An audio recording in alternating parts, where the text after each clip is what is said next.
What is Santa's favorite MC Hammer song?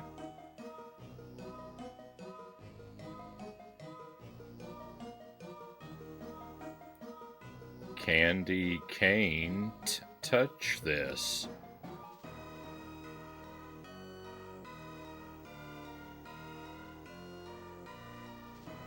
Welcome to the stream. Happy Sunday, my friends. Welcome to Santa Claus Jr. on the Game Boy Advance. We did the Game Boy Color game a week or two ago, and there's another one. So we need to complete the set and do this one as well. So first playthrough, blind playthrough. The music seems really loud to me. But also, again, the game just goes to this screen. There's not like a title screen. These games feel like bootlegs. I don't know what it is. I don't know why they're made like this, but they just go right to a weird screen. The music is amazing, though. I love this music. It's great. It sounds like Banjo-Kazooie.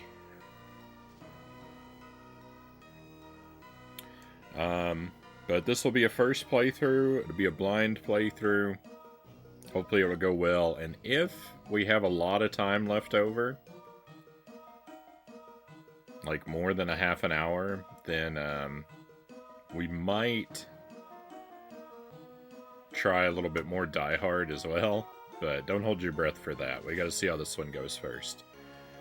But welcome in, everybody. We've got Dead Zergling first in chat. We've got Lucent Jelly. We've got Bort Jams. We've got a handful of lurkers. Welcome in, all. I had to be here for that one, Jelly says. It was a delightful doozy. What happened to Santa Claus Sr.? I believe the plot of the game is that we're supposed to rescue him.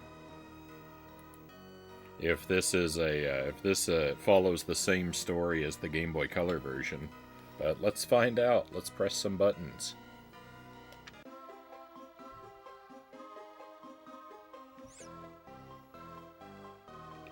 Alright, I think this is new game. Controls, music on or off. Credits? Yeah, we don't need to see that yet. And why? But, oh. That's just telling me to push up or down. Alright, what's this? Options?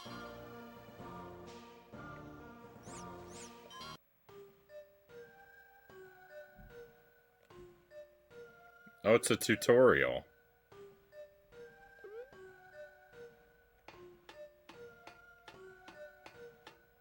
Now, normally I would hate to do something like a tutorial like this, but I don't really want to miss any of the game's content.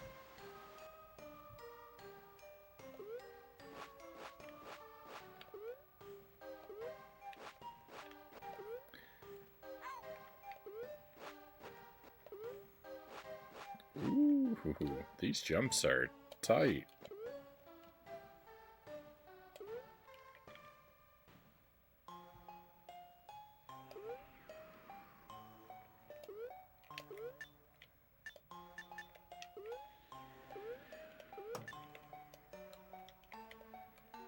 I can't actually jump up onto this, oh, we can, there's a ledge grab.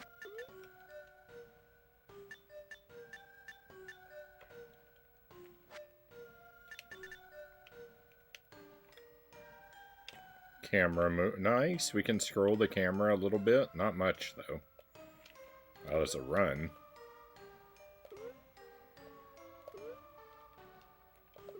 Is that it? Is that the whole tutorial? That was fairly painless. Alright, what is this? What? There's more tutorial?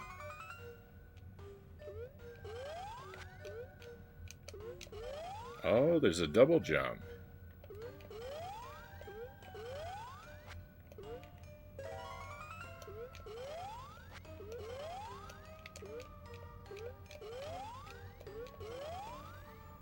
The double jump is an occasional power-up, though.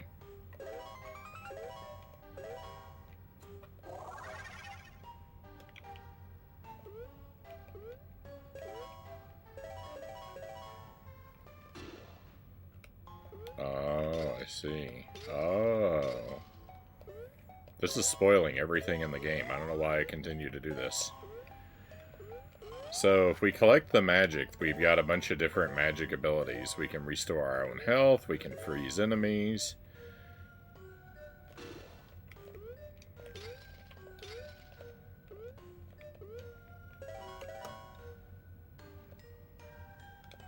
We can't restore our health beyond 3. Hey, EpiPen, welcome in. Yeah. He is captured by the Grinch and is now forced to play the Grinch on Game Boy Color. What a horrific fate.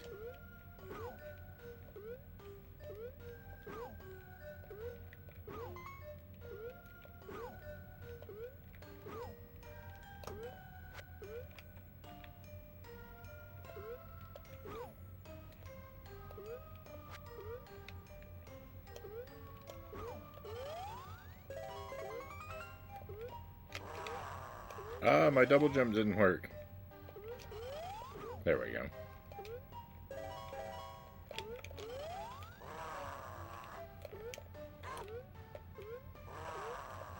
You don't even have to do that to, like, It wants you to learn a particular lesson, but you don't... You can just cheese your way through it by losing a hit.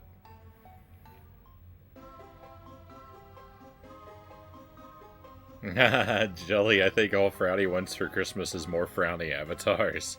I don't think I would complain. What's this? I don't even know what this is. Ooh, snowballs. Oh, they're timed.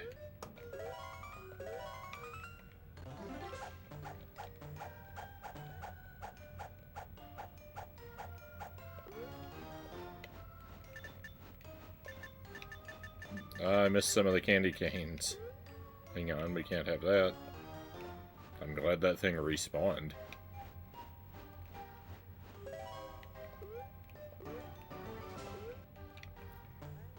Invincibility, let's go.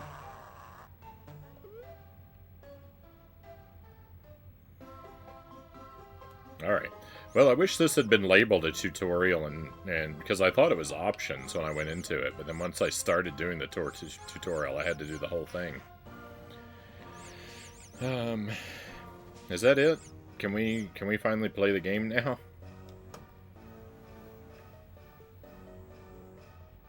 Let me have a drink of tea real quick.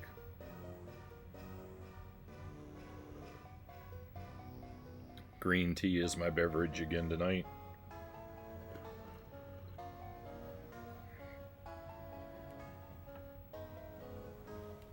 Pretty good right now. It's at just the right temperature, so it's not going to be this good for much longer.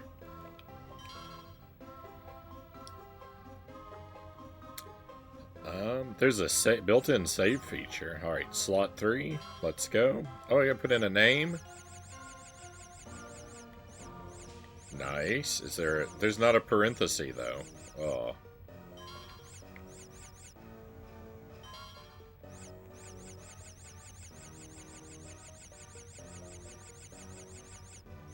I don't have a third letter.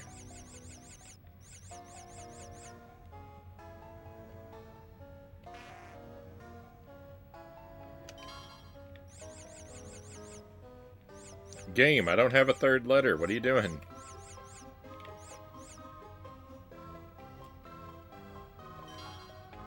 Awful.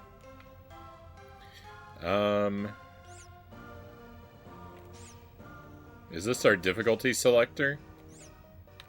Is this easy and this is hard? I hope that's what that means. Alright, here we go. Ooh, look at that purple sky in the background. Beautiful.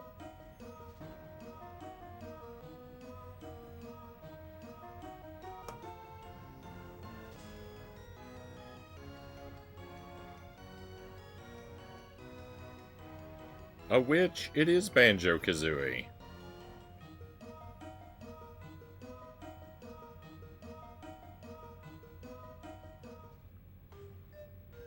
Hey, Gaming Bull, welcome in. Merry Christmas. This is maybe our Christmas stream. I don't know that there's going to be another stream until after the holiday. So we might need to consider that this is probably our Christmas stream. I would like to stream on Tuesday night, but it's really unlikely that I'm going to be able to make it happen. Tuesday's going to be a pretty brutal day on my end.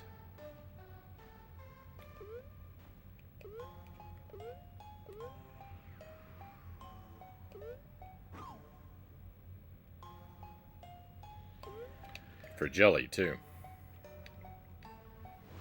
Hopefully not for Baby Man.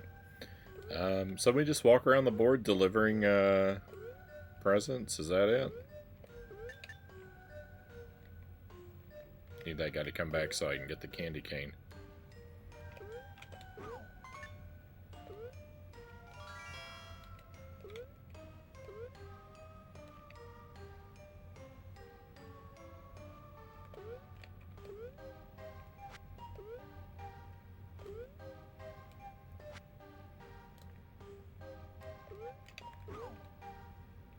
I feel like I missed something back here.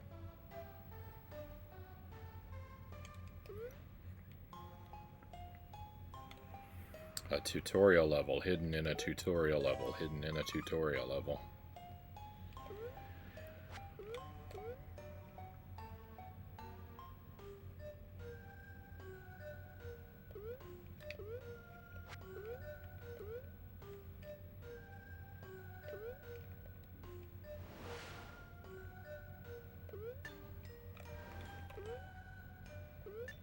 Okay, you can see the things on the ceiling when they're gonna fall. I got real lucky and noticed that.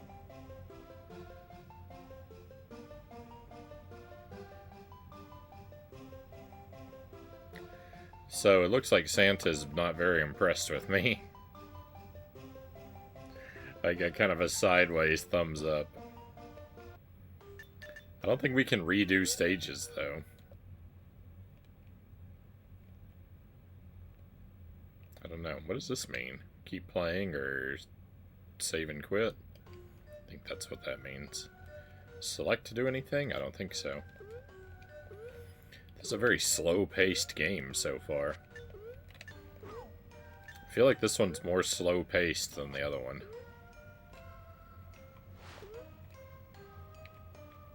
I think it looks pretty good, though.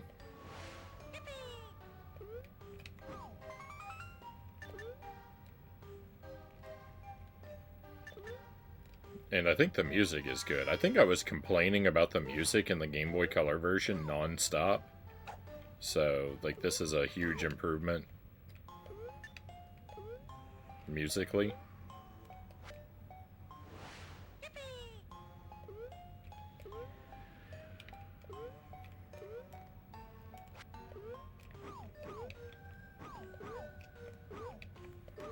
That guy is immune to my jumping on him, I see.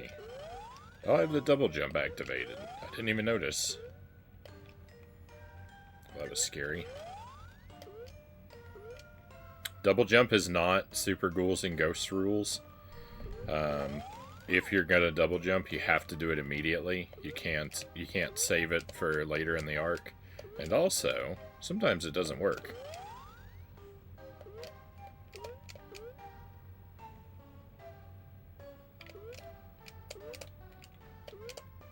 Yeah, right now it won't let me double jump at all.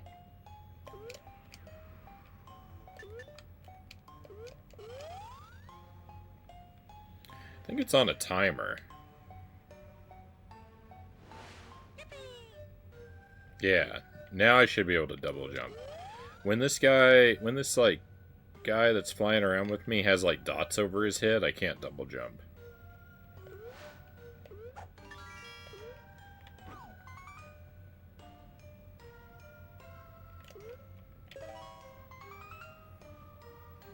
BBF, welcome in. What's up? We're playing yet another Christmas game. We're kind of just getting started with this one. It's alright so far. It's Very slow-paced.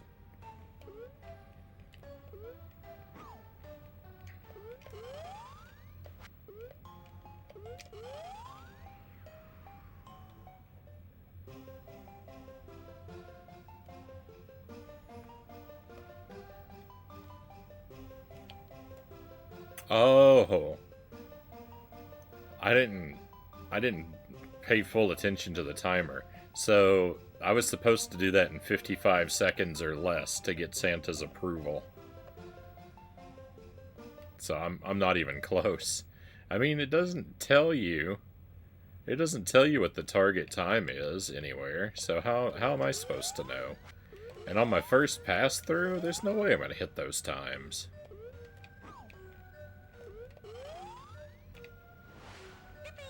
Santa's out of his mind. Is that a goat? What was that? Why did that hurt me? I don't understand. No! I know why that hurt me. R.I.P. the Deathless Run. Oh, they came from above. Alright. Yep, that's my fault. That's completely my fault. There's a goat down there. I don't know if I can jump on the goat or not. Probably have to jump around the goat. Damn, why did that put a 1?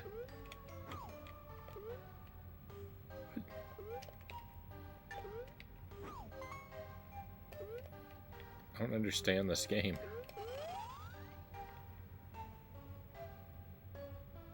Yeah, my double jump is tired. Are you still tired? You're still tired? Stop being tired.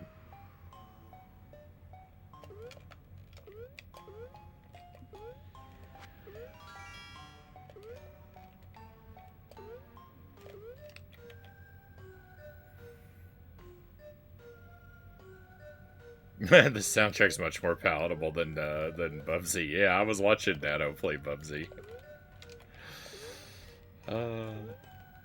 I went through that last year. I did the Bubsy Gauntlet.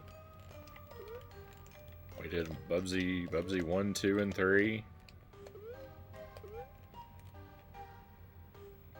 1, 2, and 3D.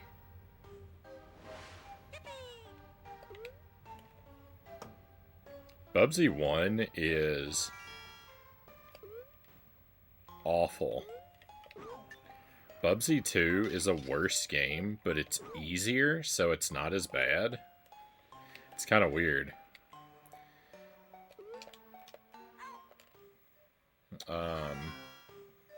And Bubsy 3 is like just mondo jank.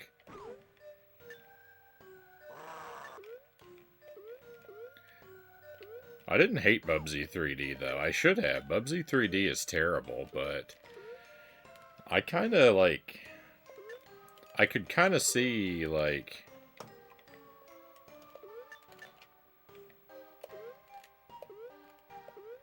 I forgot I had a run button.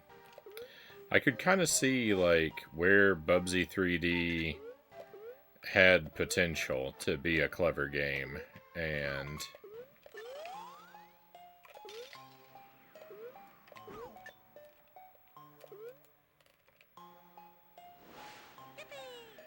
I had a ton of fun playing it, even though it was horrible through and through. The game itself was bad, but my playthrough of it was a lot of fun.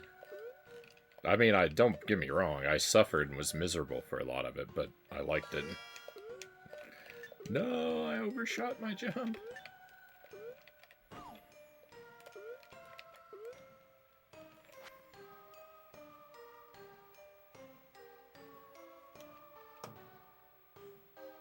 I sat there for about 90 seconds. It was like, nope, I'm overstimulated. Well, I think someone in Nato's chat said all the music in Bubsy is clown music, and that's definitely accurate. Like, it's an assault on the ears. And then, like, just the gameplay. With the camera that's too zoomed in, and Bubsy moves around too fast. Yeah, it's the whole game's an assault on the senses.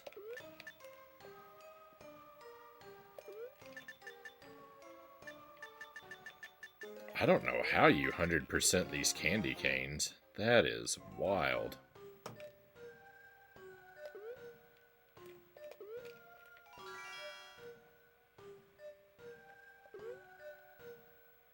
That's an app description.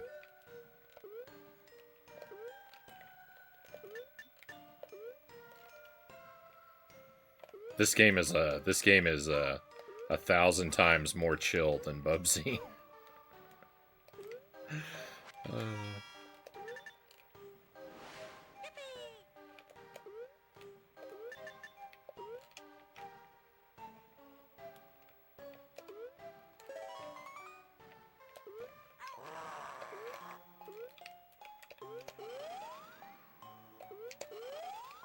A double jump costs 3 magic, and it's really unreliable.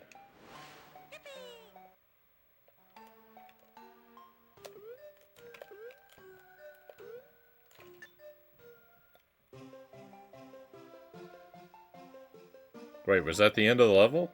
That was victory? I thought that was game over. Oh, what is this game? The other game did that to me. No, that was Days Before Christmas that did that to me. I thought it was a death pit, and it turned out to be the end of the level.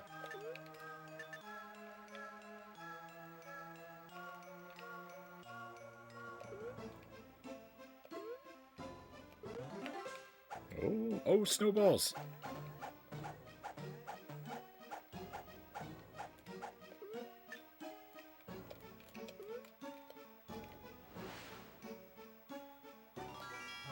I may have missed my chance to deliver one of the gifts.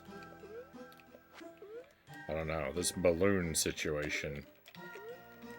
Oh, okay, I got back up to it, never mind. It was super easy. So worried about nothing, as usual. Ah!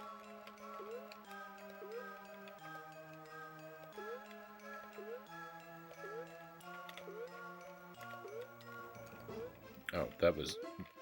I didn't know that was the wind.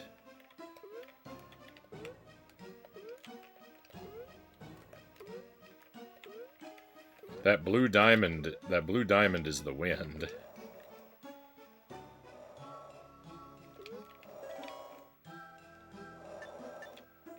Oh, I thought I was gonna grab that vine. Doesn't matter.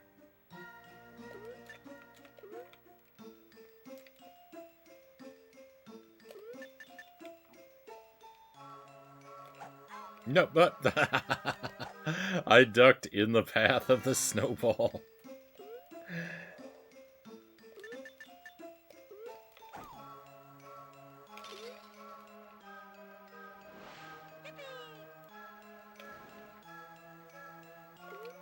My goodness, those stage hazards are out of control.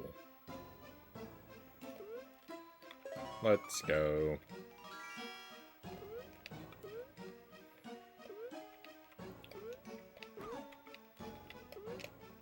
Come on, double jump. Why? Why does the double jump not work? I don't understand. It has something to do with this fairy, but why are you so unreliable? This game may have the most disappointing double jump.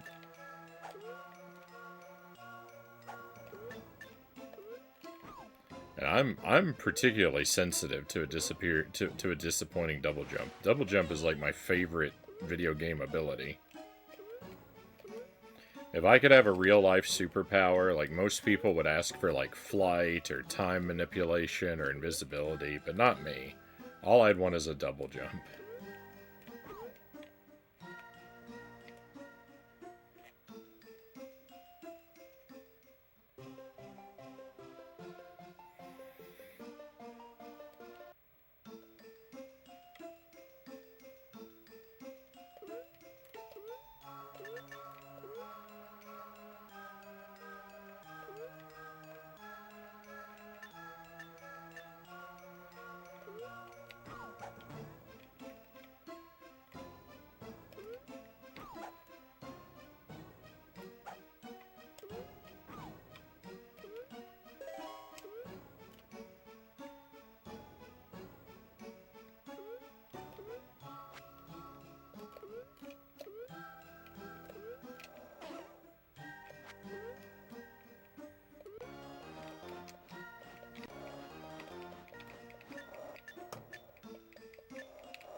I read a storybook to Baby Man just like a day or two ago.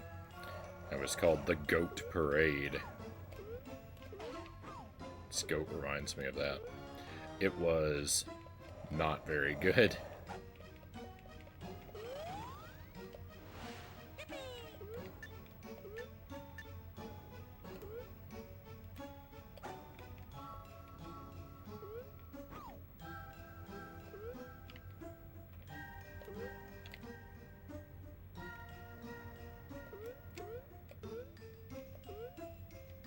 Probably not unlike an actual goat parade. The artwork for it was really good. I guess. Like that's the reason to read it. But the actual like text of the story was like it started off for the first like 2 or 3 pages like with the rhyme and cadence of like a Dr. Seuss book, and it kept rhyming, but it was one of those where like it was written with an inconsistent cadence, so to sight read it in the correct rhythm was really difficult because it's one of those like you have to know what the rhythm of the lines are gonna sound like before you read it to get it right. Like it doesn't naturally stress the correct words in the lines. So not great writing.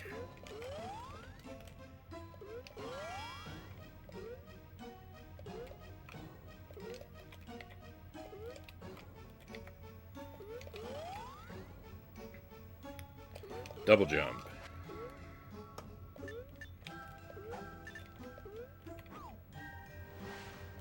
No, this enemy's gonna hurt me while I'm giving out a gift.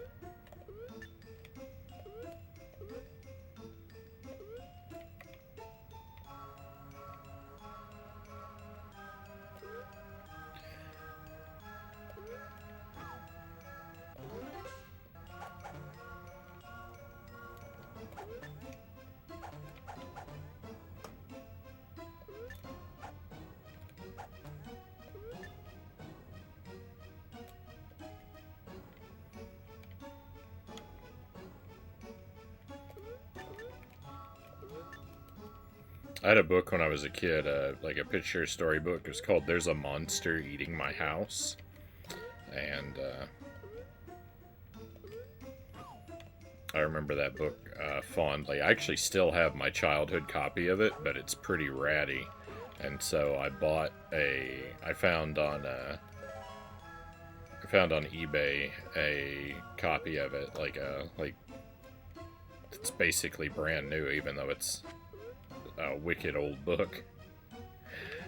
Like it's not something that stayed in print. It's like I imagine it had one printing, like in the 70s. So it's an old book. But I found one that was like basically brand new, and then there were a couple others by the same publisher that the seller had, and like the Goat Parade was one of them. That's why I picked it up. I was like, I remember this book fondly. Maybe these other ones, since they're by the same publisher, will be good. And they're not. They're pretty mediocre.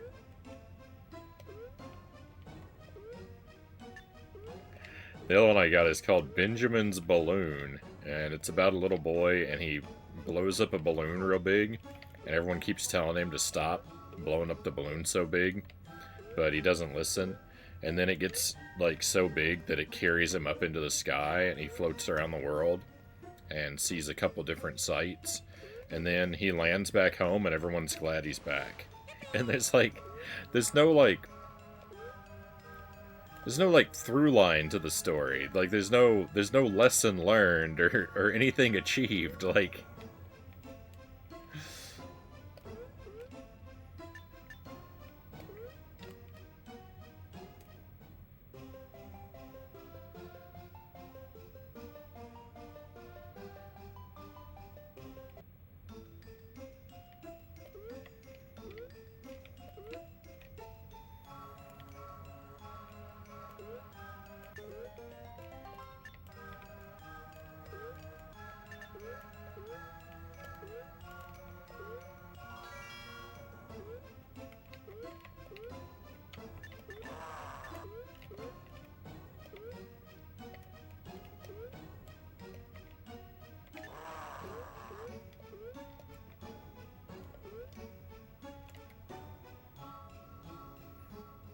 Mile High Roll, welcome in.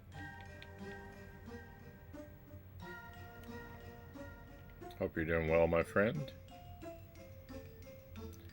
So we played Santa Claus Jr. on the Game Boy Color, but this is there's also a Game Boy Advance version, and so far as I can tell, like it seems to be a completely different game. Did you play Claus Sr. to get the lore? Well, I mean, you know me and my very lukewarm relationship with video game lore in general, right?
That was terrifying. I landed right next to the enemy.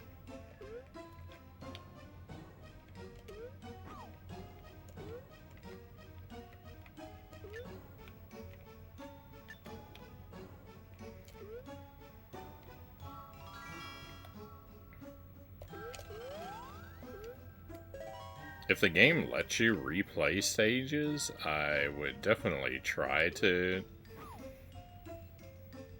complete the time challenges, but since I have to go into every stage not knowing what they are... use the GameCube. Yeah, we use the... I've got the Game Boy player attached to the... Any game that we play that's Game Boy Advance or Game Boy Color, it's almost always on the Game Boy player. And just for those curious, I use a Nintendo 64 controller. I've got an adapter that lets me plug this into the GameCube because the D-pad and the buttons are way better than any GameCube controller for retro game or for Game Boy games. But yeah, Game Boy Color and Game Boy Advance, we usually play on this. Regular Game Boy, I usually use the Super Game Boy. Because I feel like it runs better. I feel like you get less input lag, and the Super Nintendo controller is even better than the N64, but... That's madness. I mean, I play a lot. I play a lot of handheld games, so I need...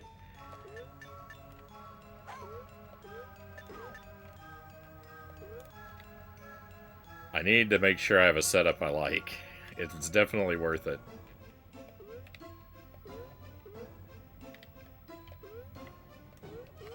But, like, this allows us to use the real carts and the old TV and have a controller I'm comfortable with.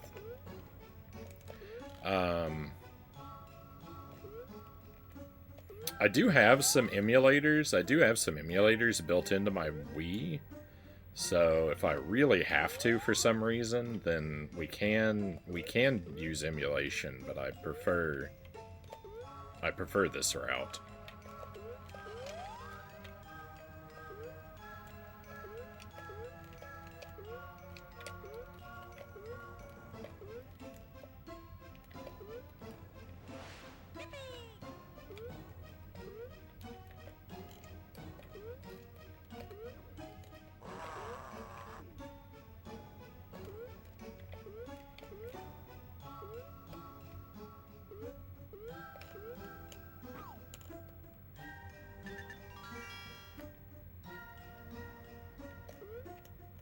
Oh yeah, I can use magic to give myself health back.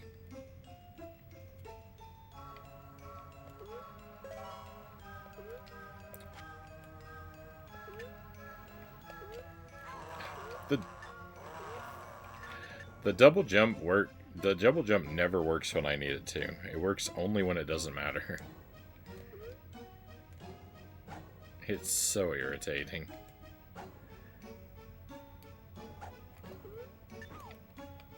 This game has a lot going for it, but I'm going to walk away pretty strongly disliking it just because of the bad double jump mechanic.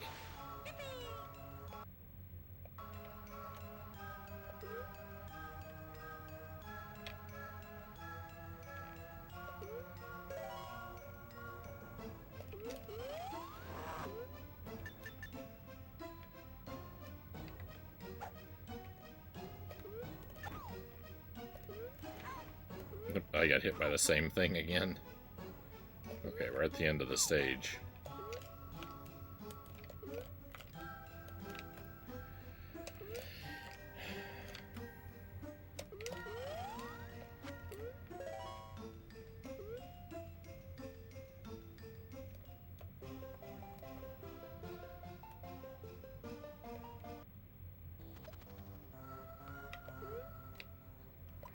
Ooh. We're in a Donkey Kong Country level now.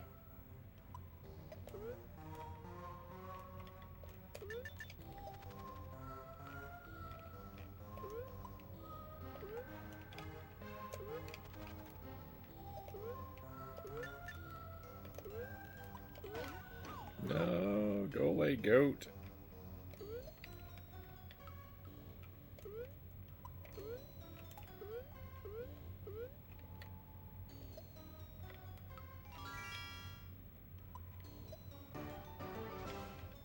Invincibility. It wants me to go to the right, but I'm going to the left.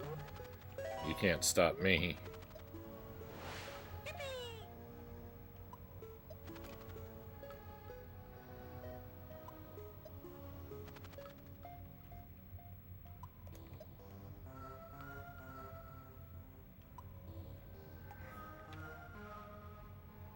"22 days of Christmas. Wow, you get an extra 10.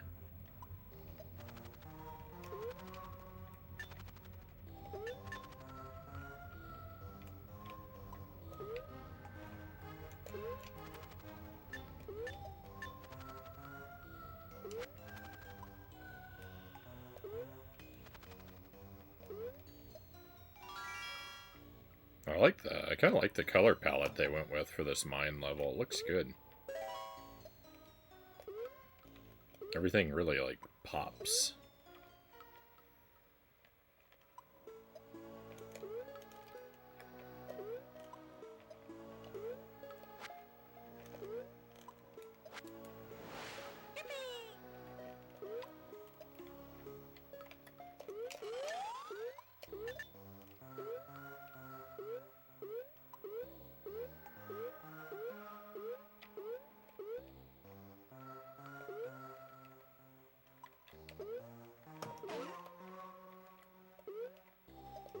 Whoop.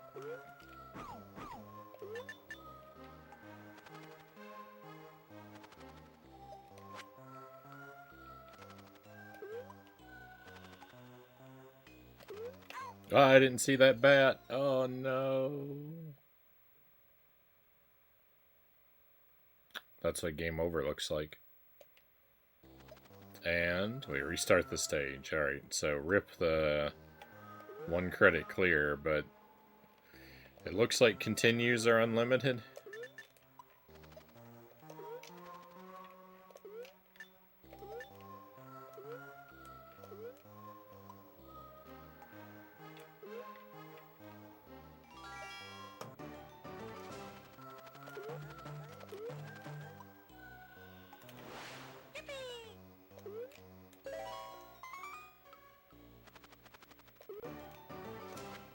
Oh, the invincibility respawns, so you can use it in both directions. I didn't notice that last time.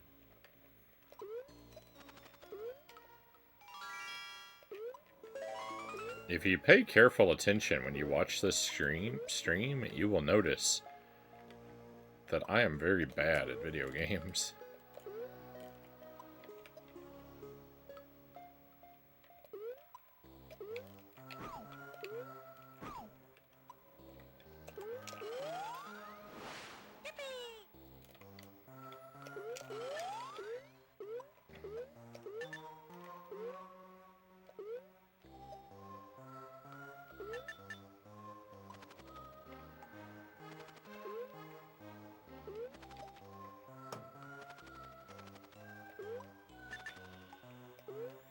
I think maybe the reason I'm not getting the double jump is that I'm mashing the button too quickly.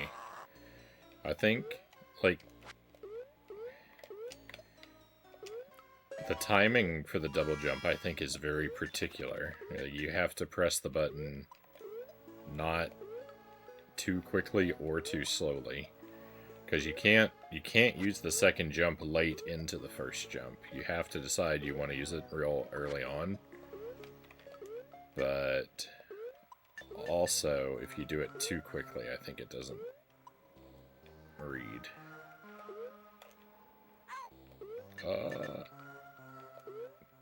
It's not very great.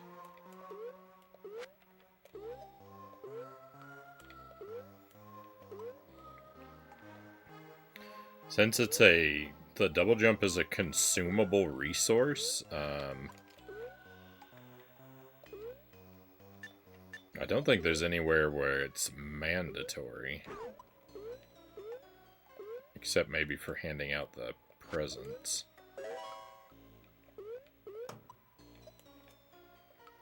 Okay, there's 2 back here yet that I have to...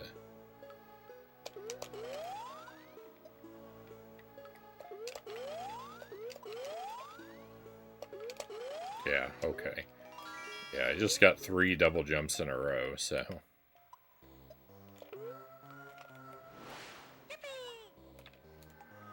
It's still not good, but... It's still not good the way it's designed, but my difficulties I was having are user error, predictably so.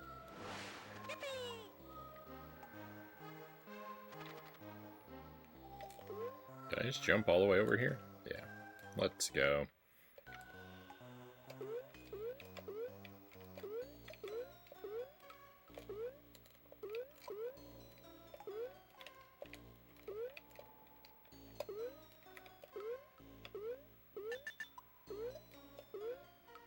What, is that a tree immediately before the exit?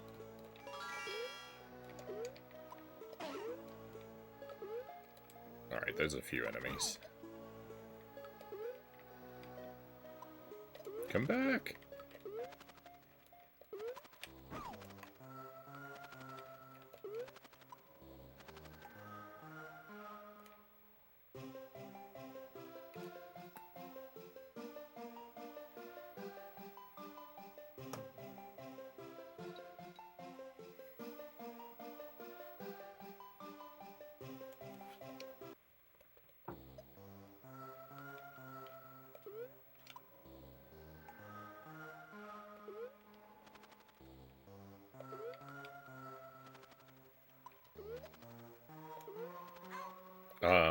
Bogus.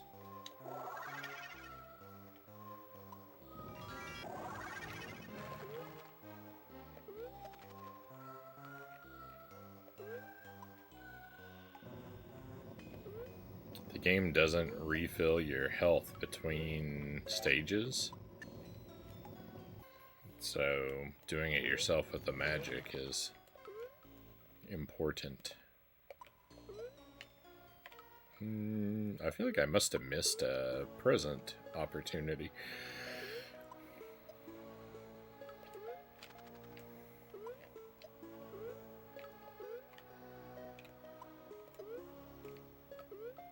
No?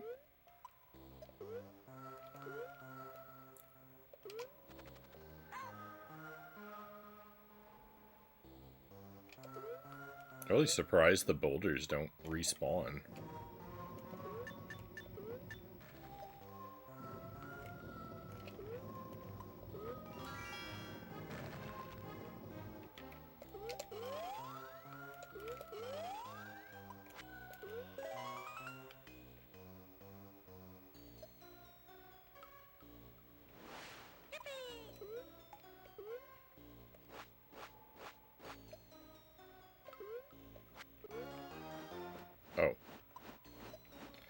I didn't know what that bat was. I already forgot. I already forgot what the bat did.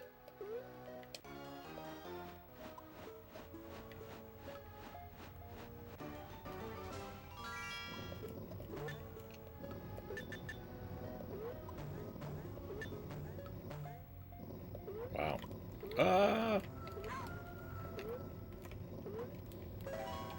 The invincibility really kind of trivializes that area, right?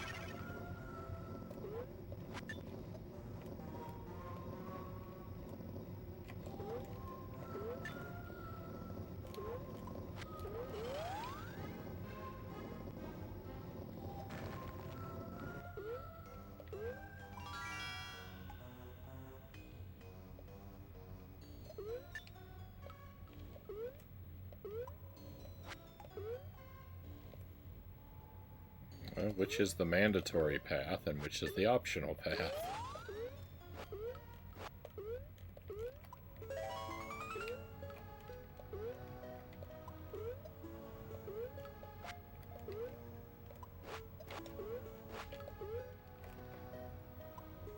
Hey, Raiders, welcome in.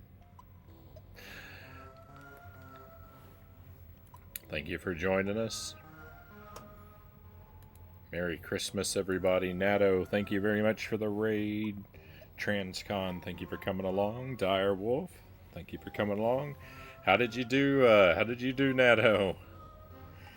I feel like you might. I feel like you might not have finished Bubsy.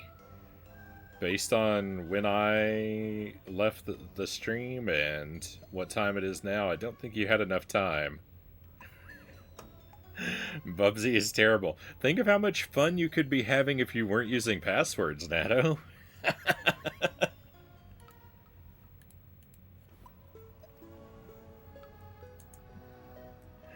Oh. Imagine making it up to those Canada levels only to immediately lose 20 lives and have to do the whole game all over again. Oh. I require them. You are smarter. You are smarter than I by far. Bob Saget, welcome in. They're going strong until the water levels began. Yeah, those levels are gnarly. Big shout outs to Natto, my friends. If you're not following Natto, please use that link to correct that situation right away. One of my absolute favorite streams. Natto is super friendly, super chill, plays all kinds of retro stuff. Was torturing himself with Bubsy tonight. He's very accomplished at things like Contra and Ninja Gaiden and Super Metroid, and he's been playing. I think he's been playing that Zelda game. I don't remember what it's called. Echoes of Wisdom. Recently, I haven't played that one yet. Yeah, Echoes of Wisdom. That's on my to-do list. I haven't been able to tune in for those streams, but I'm always happy to catch Natto when I can. May finish that one on your own. My favorite Switch game, Charges Girl, welcome in. Merry Christmas. Merry Christmas to you. Got to the Canada boss once on his last life.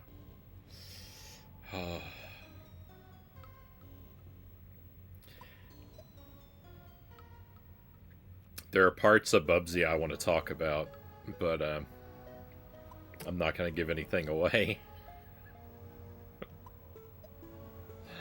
I think it's safe. I think it's safe for me to say it doesn't get better. Surely you have to know by now it won't. Alright, let's get my big head out of the way. We are playing... This is Santa Claus Jr. on the Game Boy Advance. We played this on the Game Boy Color a couple weeks ago. The Game Boy Advance game is a completely different game. I mean, they're both platformers, but all of the look and sound is different. You got a lot of extra mechanics in this game, so it's basically a completely different game. It's alright. It's kind of a mediocre platformer, but it's pretty laid back. It's got a really good look and sound to it. I'm not crazy about the way it controls. It's got a double jump, which is like my favorite move in all the video games, but it's executed kind of badly. So, makes me a little sad. But so far this game is okay. I would say it's like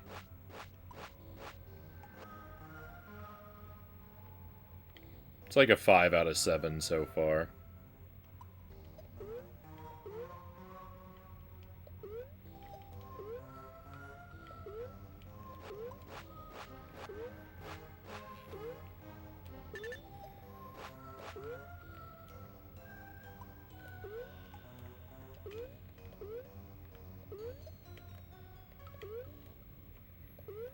I would have rated it lower a few minutes ago, but I figured out that part of the problem I was having with the double jump was my fault.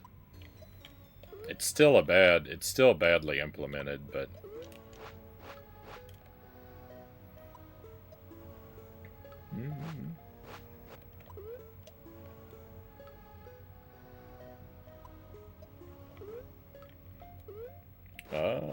dust stalks? I'm unfamiliar with that term. The little fairy that's following me around. I actually don't, the fairy is somehow related to our ability to double jump. I don't fully understand.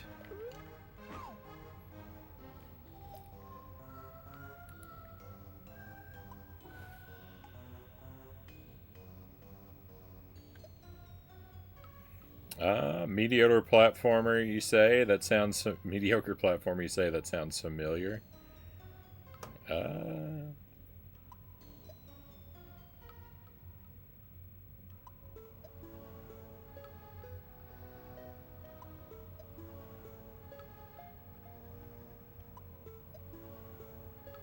Canada Boss definitely threw me a curveball. Echoes took me over 40 hours to beat. I don't think... You don't think Bubsy's a horrible game? Just a bad one? Bubsy is awful. Bubsy is awful. I would give Bubsy a 1 out of 7.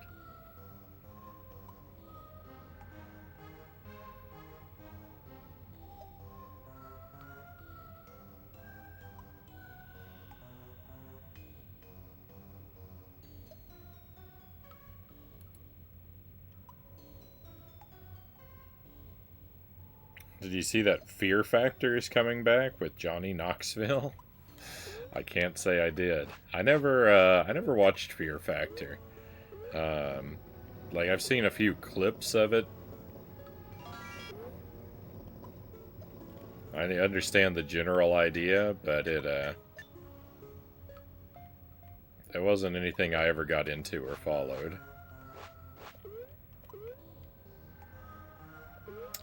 But if you're looking forward to it, you know, hopefully it's good.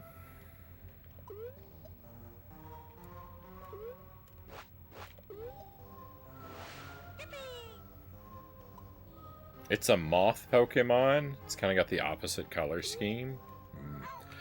In my world, there's only the original 151 Pokemons, really.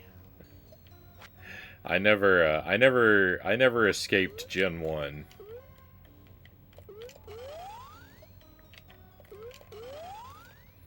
I actually did dabble in a few other generations here and there, but I never left Gen 1 in my heart.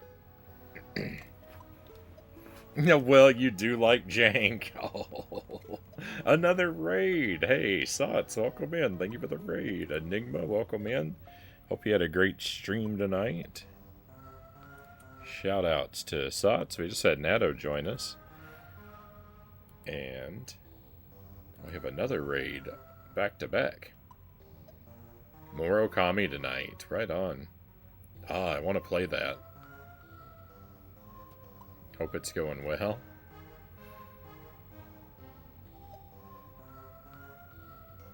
We used to always watch Fear Factor, Charges Girl says. Yeah, no, I never watched it. Gonna go to bed. Hope you have a Merry Christmas. Won't be on much this week. Merry Christmas to you as well. And no worries. I hope that you sleep well.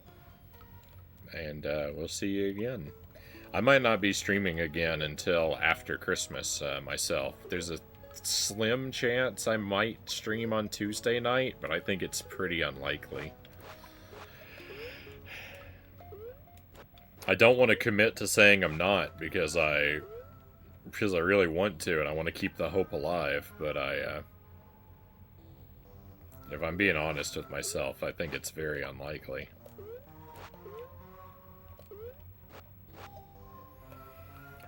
Finally beat Okami. Hey, GG.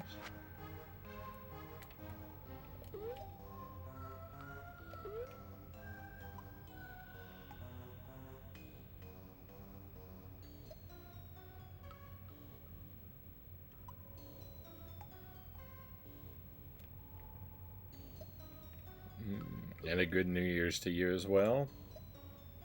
Just in case. Alright, I think that there might be something else down here. Saw the level exit up above, but it looks like... Oh, the last gift. Okay, I'm glad I came... I miscounted. I almost left the stage without handing out all the presents. I'm glad I came back for that. On every stage, there's a certain number of presents you're supposed to give out. Usually 4 or 5. And there's also a time limit that you're supposed to meet. But you don't know what the time limit is until after you clear the stage. And they're ridiculously narrow, the time limits. So, I'm never going to win Santa's approval because I can't... Look at that. The time limit was 2 minutes and 15 seconds. And it took me 13 and a half minutes.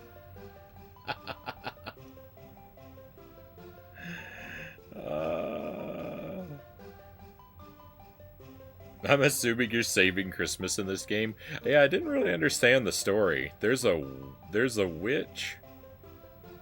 It's a game about not disappointing your dad, yeah. And,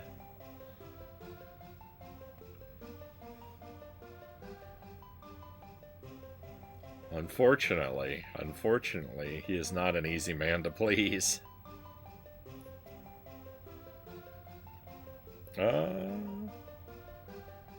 Oh, yeah, and Bob said, I say that affectionately toward Red and Blue. Yeah, of course. I dabbled in the other generations a little bit I played a little bit of Gold, a little bit of Platinum, a little bit of Heart Gold, which I know is just Gold again. I played a little bit of the new Pokemon Snap. And I played the Pokemon's Legend Arceus. I played that pretty much almost all the way through.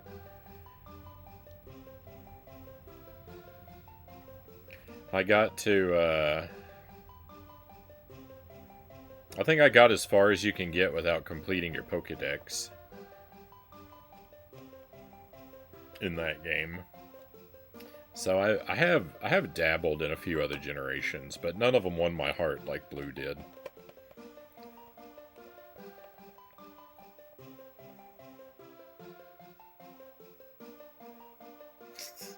We're making words out of the Bubsy passwords. The last one was SLJMBG, Slim Jim Bag.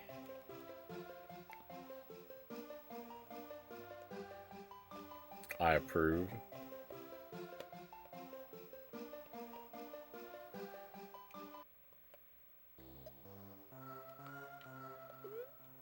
I haven't had a Slim Jim in a long while.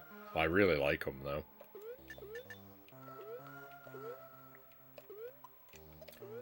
Super greasy tubes of shredded, processed mystery meat product.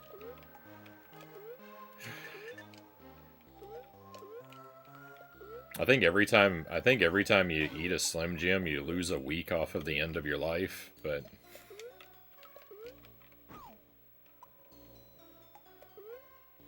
they're pretty satisfying.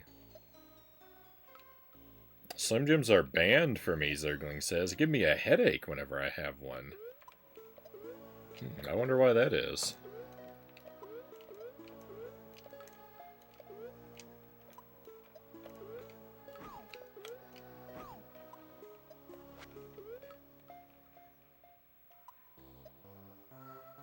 Like Pokemon from the outside as a kid. Started playing when it went 3D. I've played most of the mainline since then, besides Sword and Shield.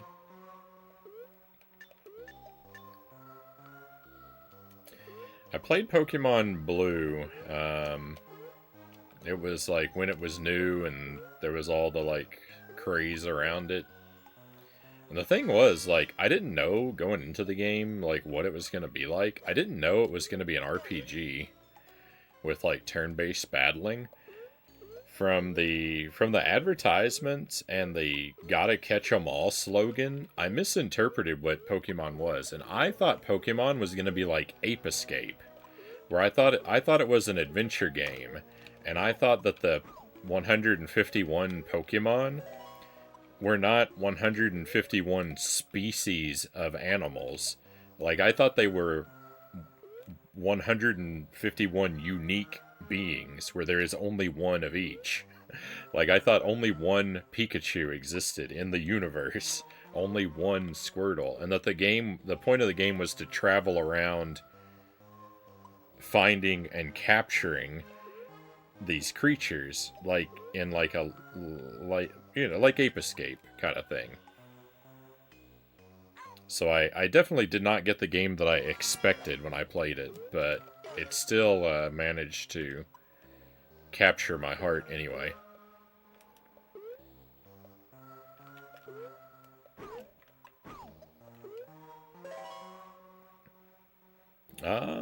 Did you find Mew under the truck?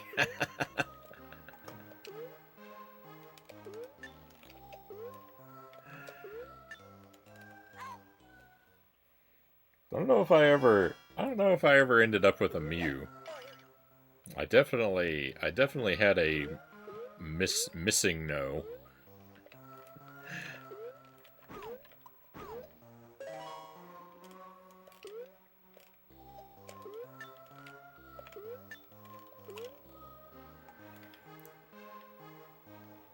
Uninformed interpretations can be fun to remember. Yeah, I'm actually a little sad that the game that I thought Pokemon was doesn't exist. If I were to make a video game, which I never will, but if I were, I would want it to be like what I thought Pokemon was going to be.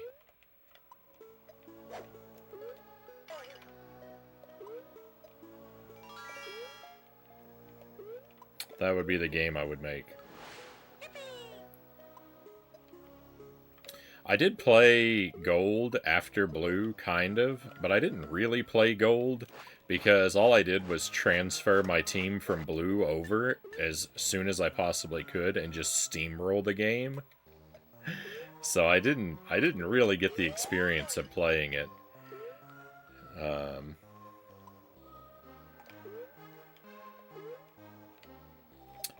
But I feel like the tone of Pokemon shifted a lot immediately after the first generation.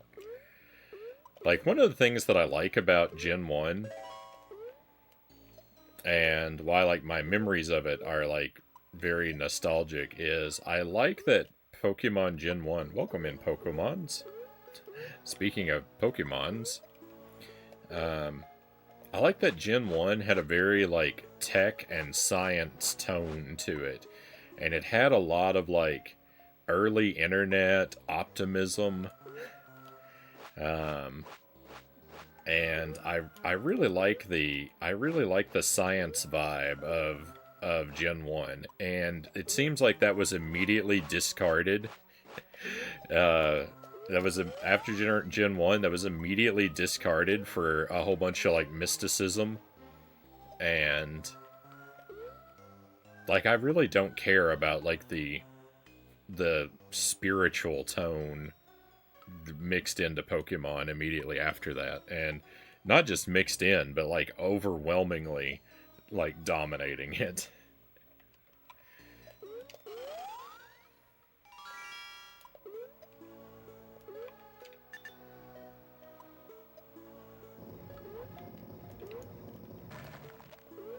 So none of that.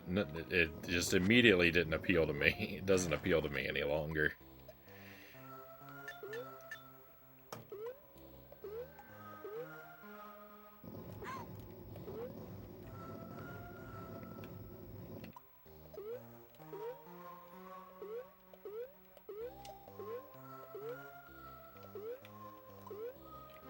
I mean, I definitely don't mind, like,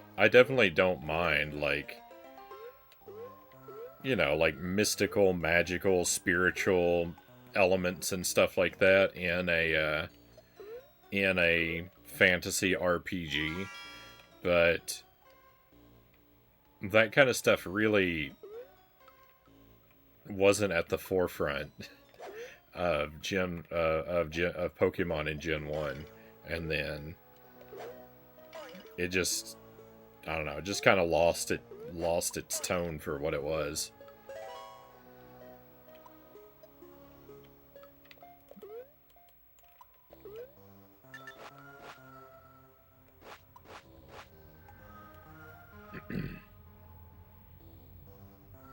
How dare you besmirch the good name of Pokemon's. ZA is now holograms, funnily enough.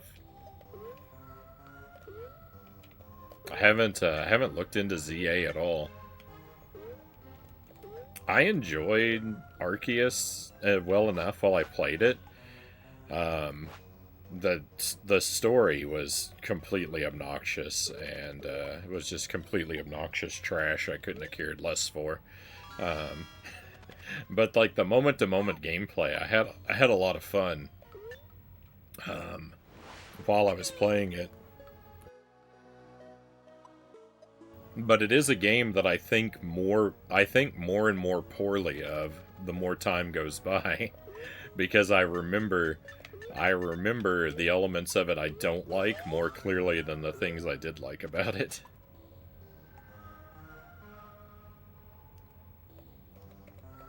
Keep doing the fossil Pokemon resurrections in most generations.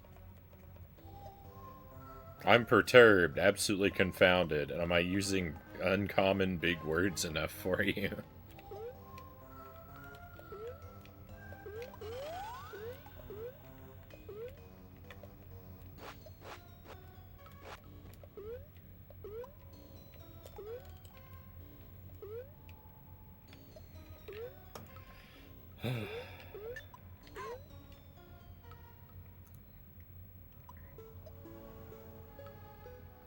I don't think you'd like ZA at all. I just mentioned it for fun, because you're talking about tech. Fair enough. Yeah, I don't think I'm in a rush for it. I think if I ever play another Pokemon game, that I will play Pokemon Yellow. I'd like to do a playthrough of that on the stream. I've thought of it for a long time, because I never played Yellow, and, right, it's a Gen 1 game, so it'll be real nostalgic for me, but it'll be a little different, I think, than Red or Blue, so it'll be a little bit new, but largely it'll just be something familiar. I think I could have a lot of fun doing a playthrough of Yellow someday.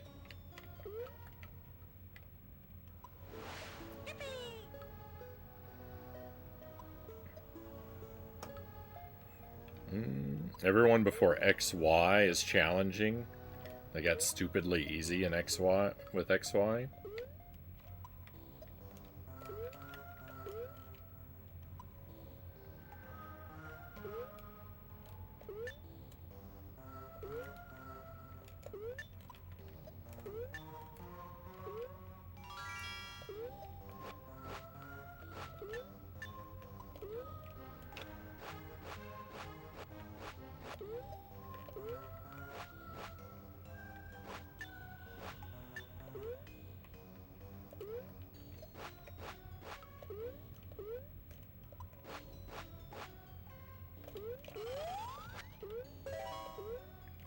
Hey, it's one of these bonus things. I haven't seen one of these in a while.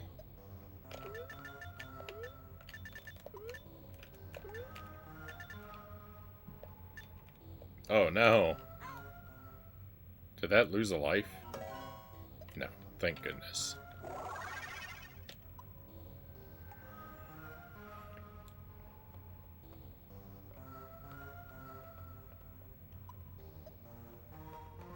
Later Pokemon games are like, this is the guardian deity of our Hawaiian island, or this giant monster once made all Pokemon giant, and they nearly destroyed everything. I like it, but I can see why it'd not be someone's preferred type of story.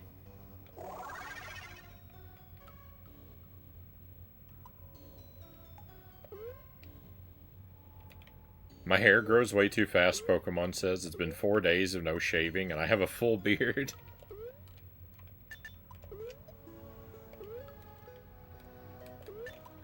I think my hair grows pretty fast, but that's something else.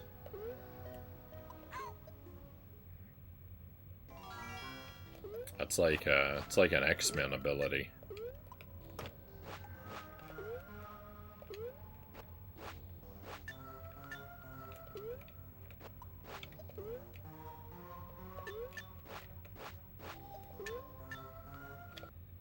There we go.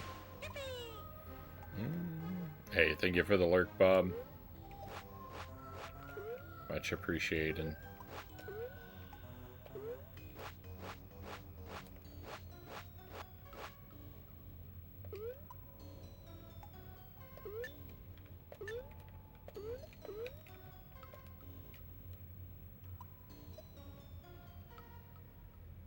Next, it'll turn white and I'll start getting approached by elves. You haven't pushed a man in a red suit off of your roof recently, have you?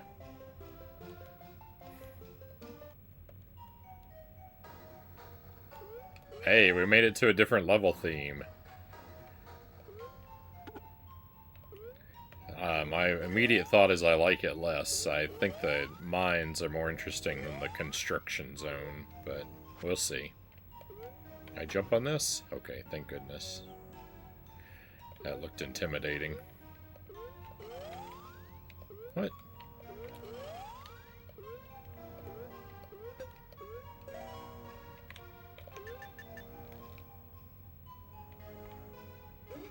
It might be kind of hard to find. Oh, does that transform? They're not just vehicles, they're transformers. Now that you mention it. Nice background in this level. The red sky is kind of ominous. Kind of reminds me of Castlevania Bloodlines. There's a, it's like a industrial construction themed level in that game. That looks nothing like this, but the theme reminds me of it, so.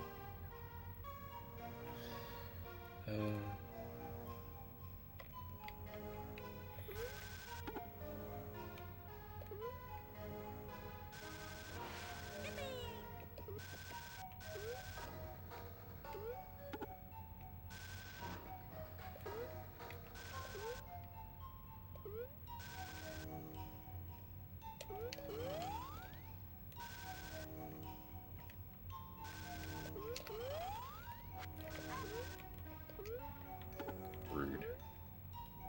Car is rude.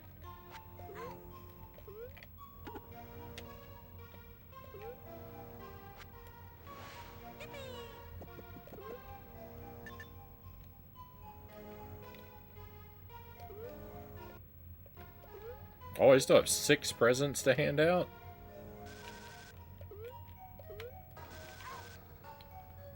Bogus.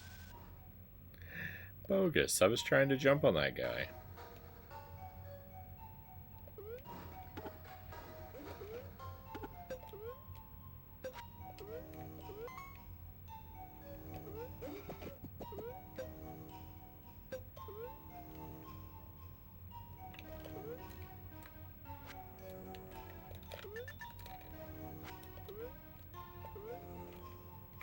Yeah, oh, yeah, look, he transforms.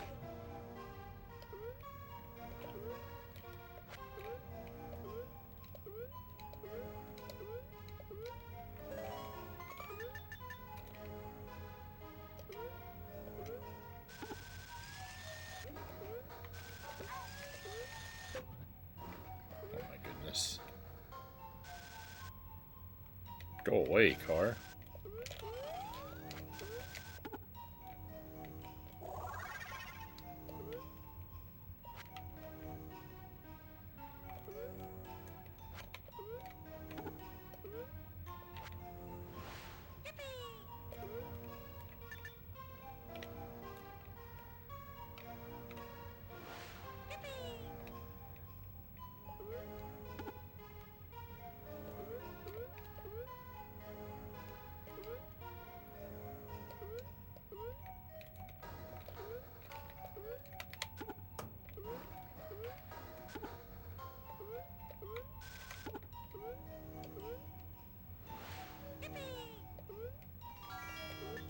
Yippee!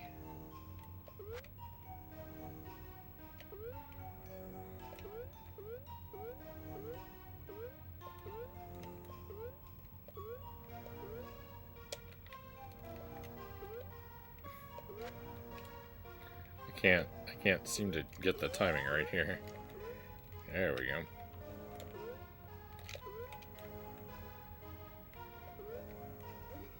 I did not know that these were going to move around.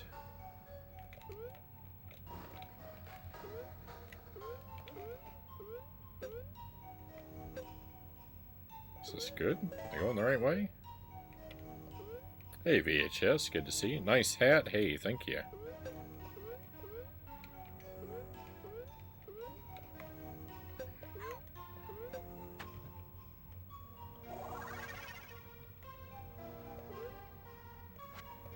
Hope you are doing well, and welcome to Santa Claus Jr.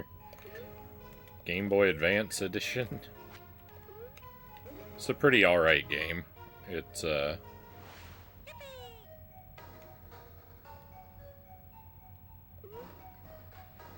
of a laid-back platformer.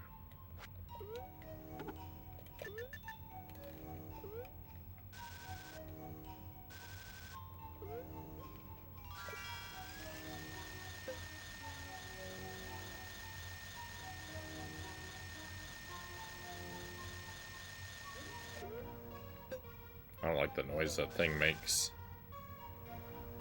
Good to see you. Thank you. Always grateful to have you with us.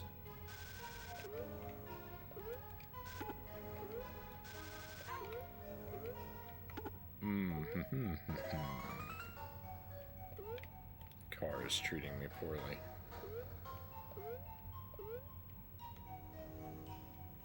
No, it looks good. It looks good. The music's pretty good too. It controls a little janky. It's got a double jump that's kind of disappointing.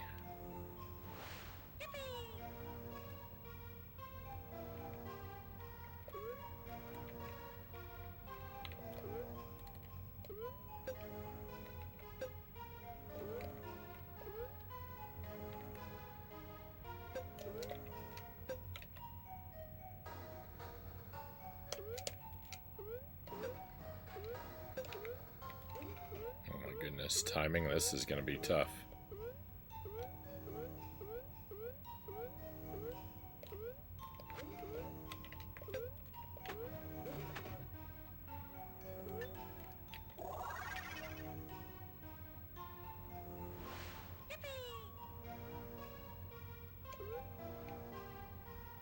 The background there, the mountains in the background kind of look like Star Fox on Super Nintendo.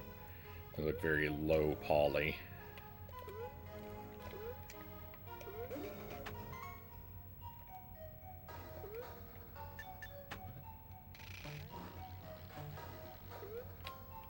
The top can wipe out those enemies?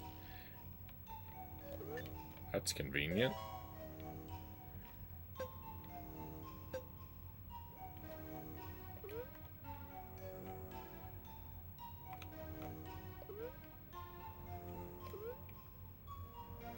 Do a Christmas barrel roll.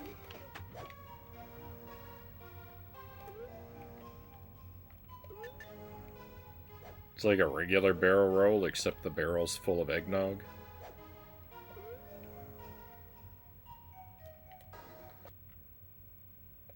Oh, let's go. I delivered all the presents.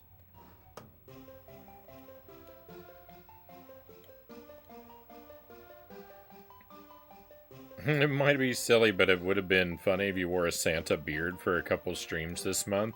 You could pull it off with the. You could pull off the look. I'm getting close to having a Santa beard. My beard increasingly has more and more white in it. I'm getting there.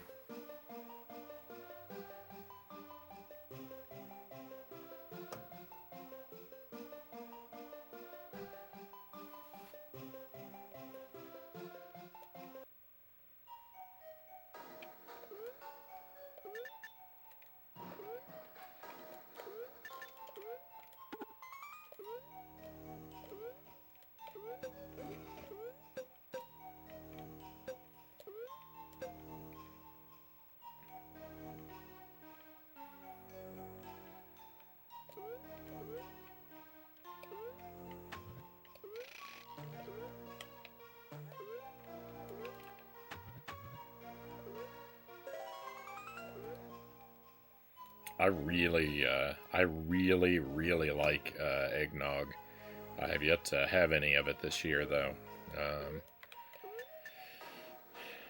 I've been mostly avoiding real sugary or processed kind of foods, so eggnog hasn't much been on my mind, but definitely gonna have to have a glass or two later this week.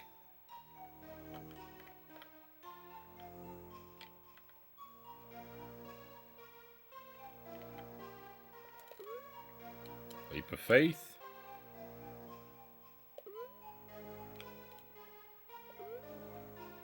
Appears I wasn't missing anything. Scary. Shadow Play, welcome in. I love eggnog.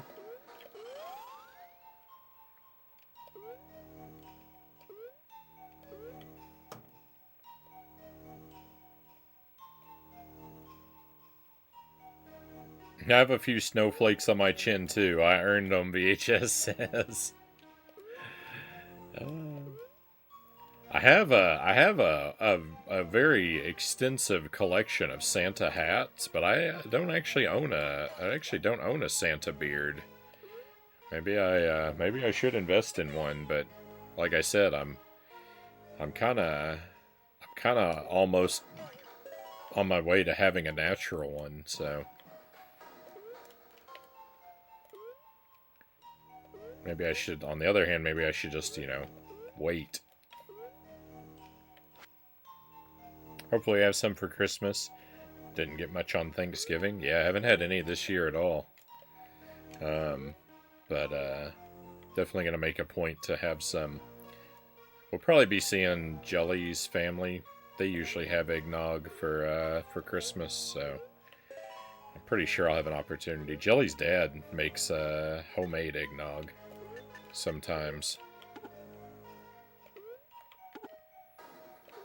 And then they have this, we usually have like a big holiday dinner, and they have this tradition. They make mashed potatoes, and but instead of milk, they put eggnog in them.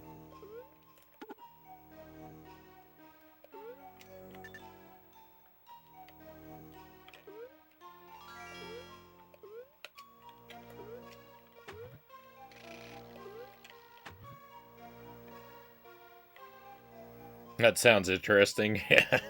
It's a horrific idea. Don't do it. That was a lie. It's not a pure lie. It's based on a true story. Jelly's dad really did put eggnog in the mashed potatoes the first year that I had a holiday dinner with them. But that was by mistake, and it was horrific. But ever since, I've had fun telling people about it and pretending like it's their traditional holiday recipe. It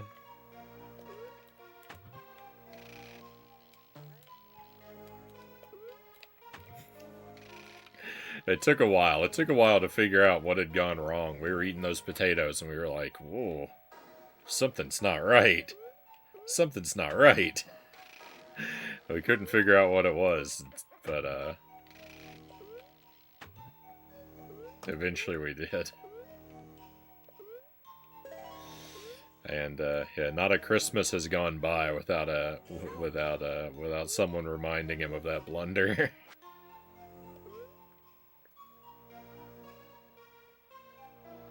Christmas season's really the only time I eat sweets. I don't even have a Halloween candy, VHS says.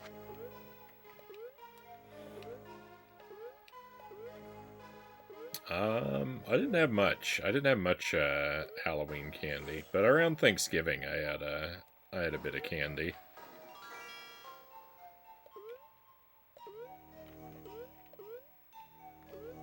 And you know, like some pie, pumpkin pie and cherry pie. So imagine we'll have pie and cookies and eggnog and lots of goodies next week.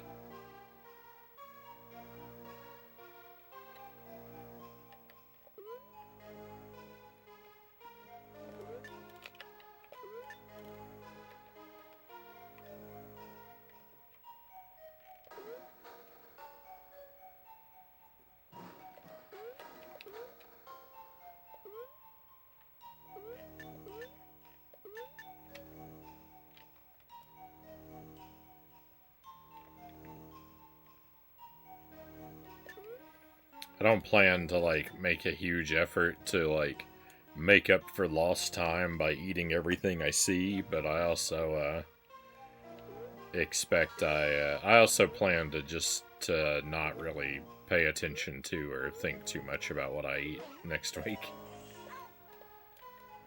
and just enjoy whatever's there.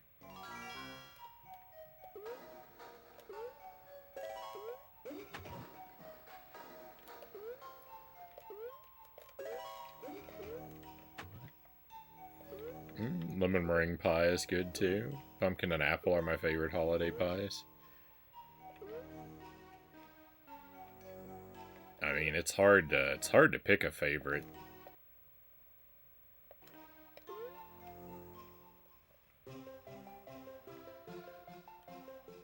I'd really like to have a pecan pie. That's a good one that I think it's been a couple years since I've had a pecan pie. So if I'm real lucky, that would be a real treat to have, but we'll see.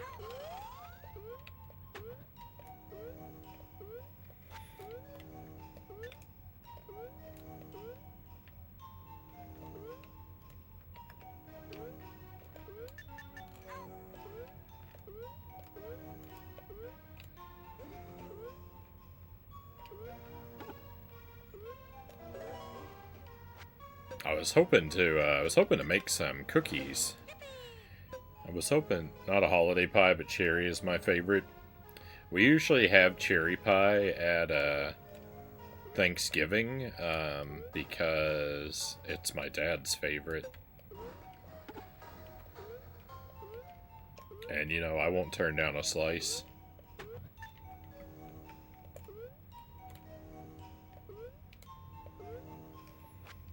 I was hoping to make some cookies. I like to make pfeffernusse cookies around Christmas, but I don't think I'm gonna have the time this year.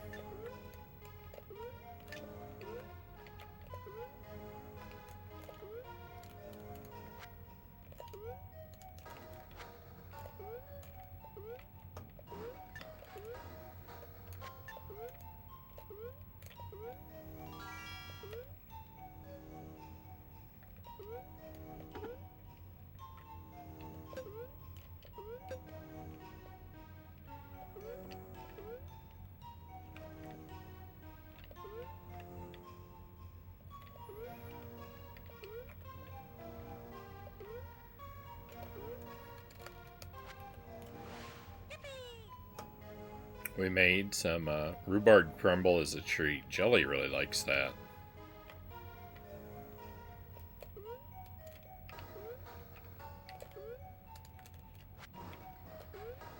There will probably be a rhubarb crumble or a rhubarb pie.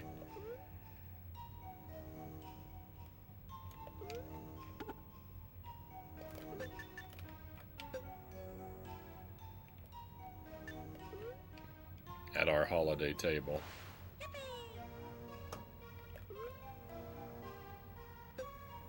We made pfeffernusse cookies a couple years ago, and we tried to share them with our neighbors, and one of our neighbors was gone. We could never catch them at home to hand them off to him, and we didn't really want to leave them outside. And our other neighbor we had never spoken to before, and he looked at us like we had two heads. We came over to share the cookies with him.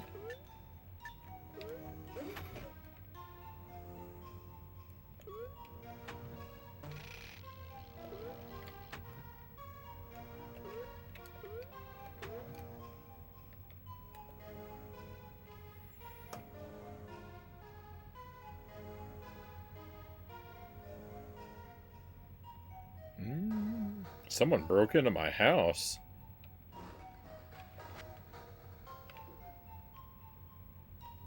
I'm very sorry to hear that part, Jams. I've had that happen. It's not good. Hope they didn't get anything especially valuable or meaningful.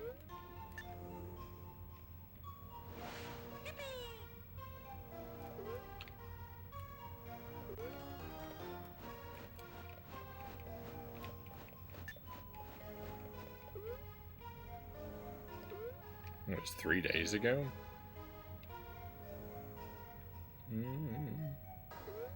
Didn't take anything after I noticed him? That's good, at least.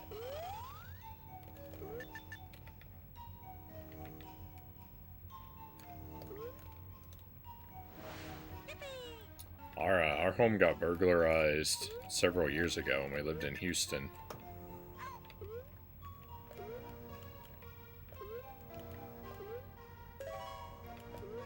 Someone broke in and they took my PlayStation 4, my PlayStation 3, my Switch, and my Wii U gamepad. They didn't take the Wii U, they just took the gamepad.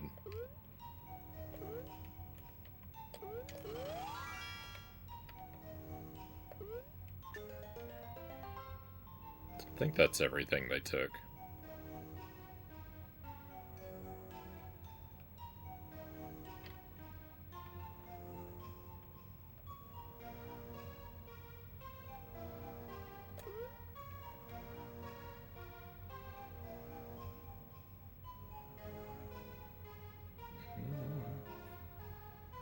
Mine wasn't when I was home. My break-in, I was, Jelly and I were both at work.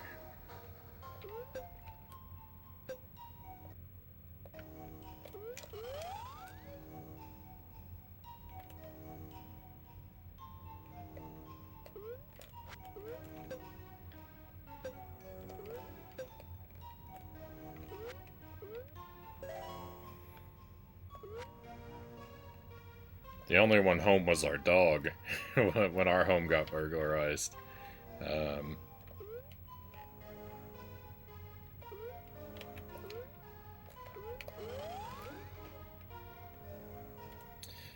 And he was a Shih Tzu, not a very effective guard dog.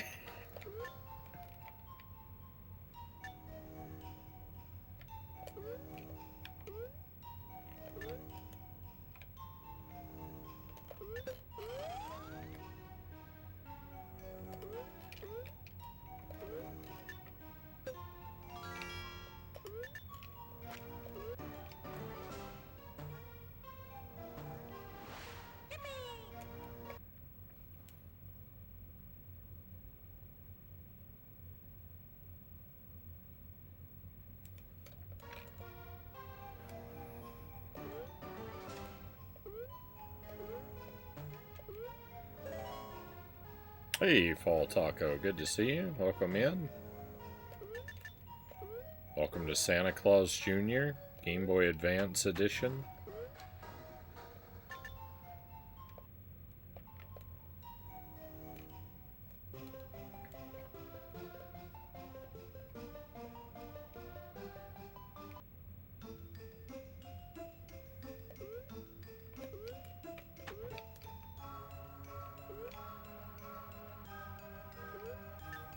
My music in this stage is like, it's kind of Tim Burton-esque.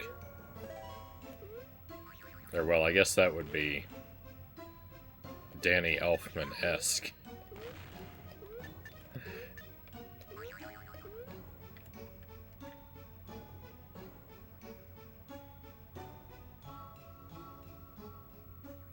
Those little breeds are scary when they're cornered. Our dog wasn't very scary. He was a pretty timid soul. Our current dog isn't very scary, Arthur. Arthur's very timid as well.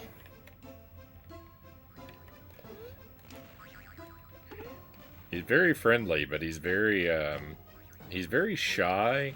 He's very shy of men. I don't get it. Like, he isn't afraid of me, but every other man he's afraid of. And we have no idea why. Like, I don't think he's ever had a bad experience. I don't know what he's so scared of. But he's scared of our neighbor. He's scared of Jelly's dad. Just every time every man he's afraid of except me.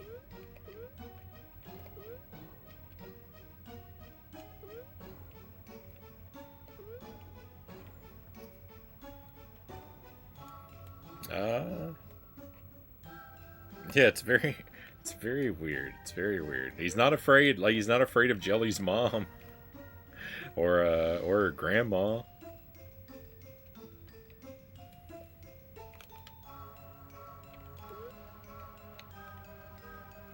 Can't wrap my head around it. Can't understand what he's thinking. What he's so worried about.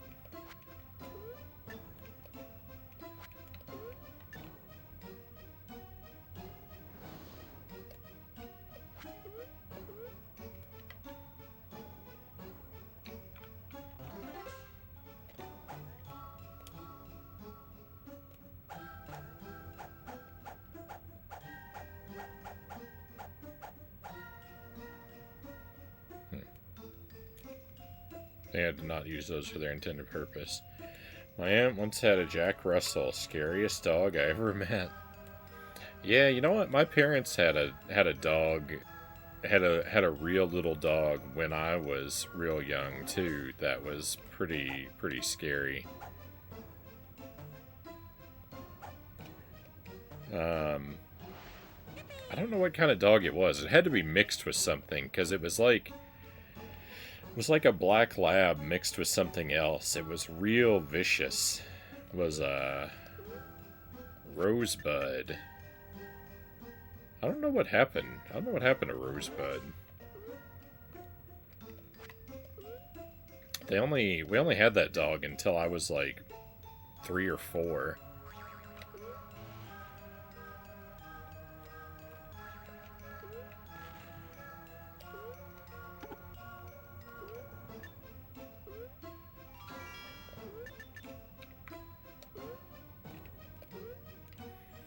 Game looks a lot more... Oh yeah, this is way better than the Grinch.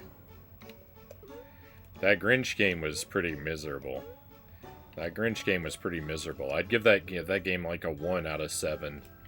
I would give this game like a 5 out of 7. So, we're doing much better tonight.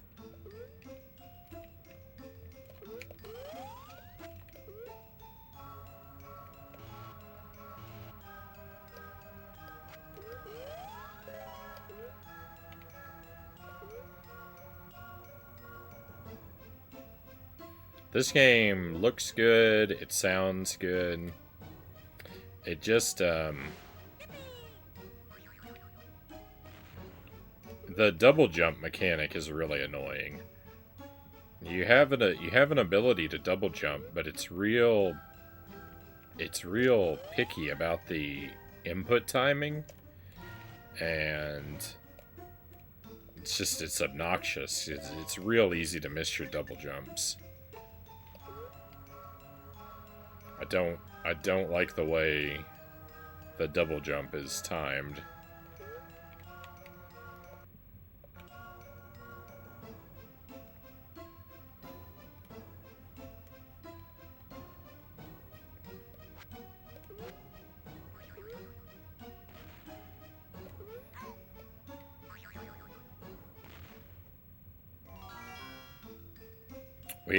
We have 3 cats in addition to our dog. We have 3 cats, and their personality is like a perfect spectrum.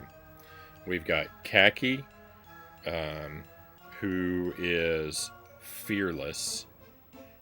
We've got Beans, who is really shy but will warm up to people after a little while. And we've got Twiggy, who hates every human. Including and especially me.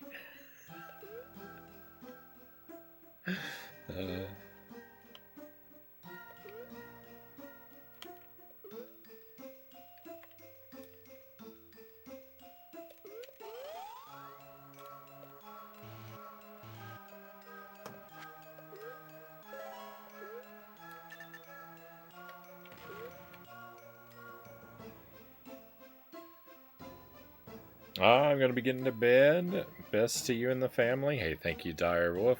Very appreciated. Best wishes to you and yours. I hope that you sleep well, and hopefully we will. Hopefully we'll see you again. You have a cat named Beans? I have a cat named Beans. I do. He's a solid black, just like regular, like American short hair, I guess. When we got him, we named him Inky, but we very quickly started calling him Beans, and Beans is his real name. That's all we ever call him. If someone refers to him as Inky, I have to do a double take because like I don't know who they're talking about for a few minutes.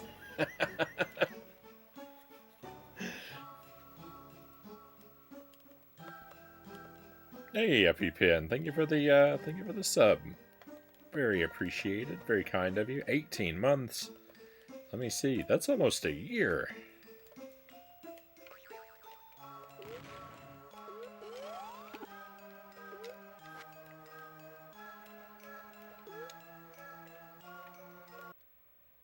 Oh, we're on a train.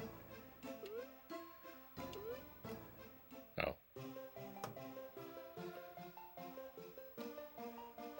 That's why I named my cat after his toes. They look like little beans. And at the time, I didn't know that was a thing. That's why we started calling him Beans.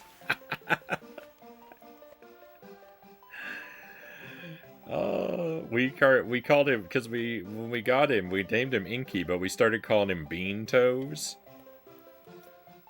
because his toes look like beans, and then Bean Toes just became Beans, and he's just been Beans ever since. That's amazing.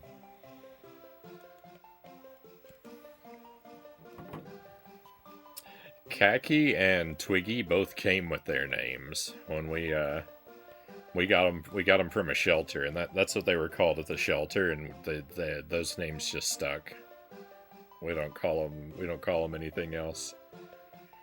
Khaki cat. I mean, sometimes we call Khaki Mr. Pants, but like that's like we're intentionally like being playful with him when we call him that. Like that isn't his name. That's a nickname, but it's not his name.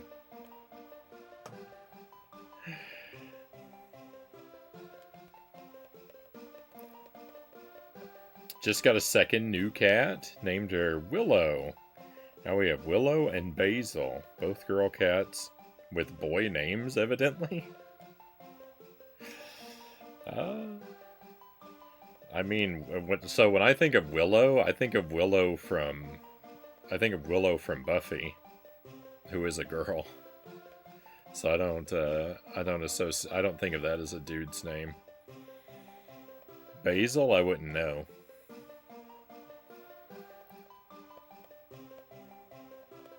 And slowly introducing them. Khaki, Twiggy, Willow, and Basil, all good names.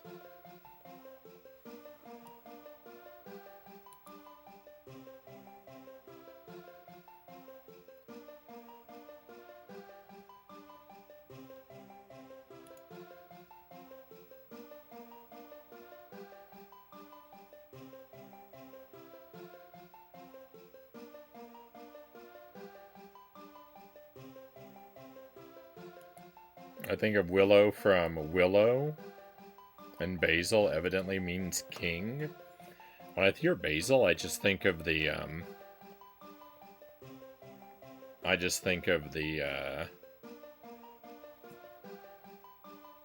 plant.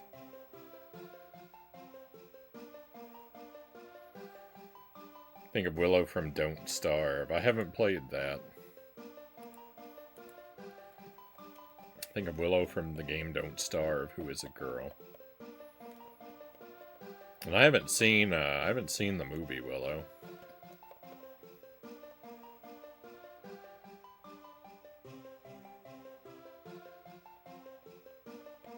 We were obsessed with the herb.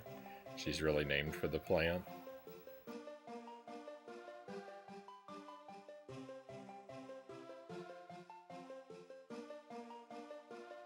There's a guy in the game, Omori, named Basil. Yeah, I can't think of a character. Named Basil. From anything that I've seen. It's a good name. I very much like cooking with basil.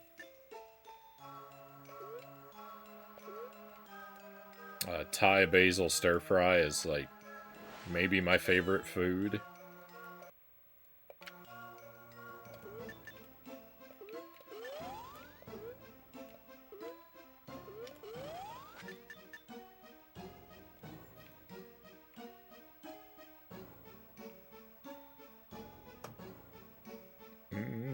Hey, Derek, welcome in.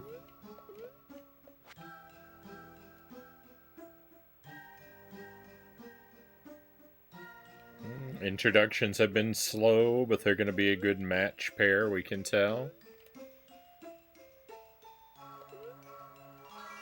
I think that's usually pretty wise to take things slow when you bring a new pet in.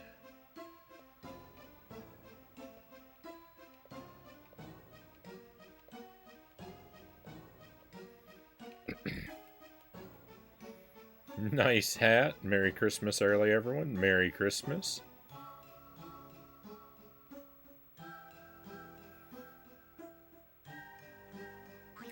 Welcome in, EC. Great to see you again as well.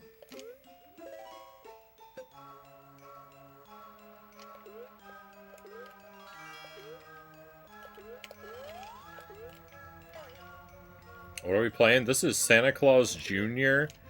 on the Game Boy Advance.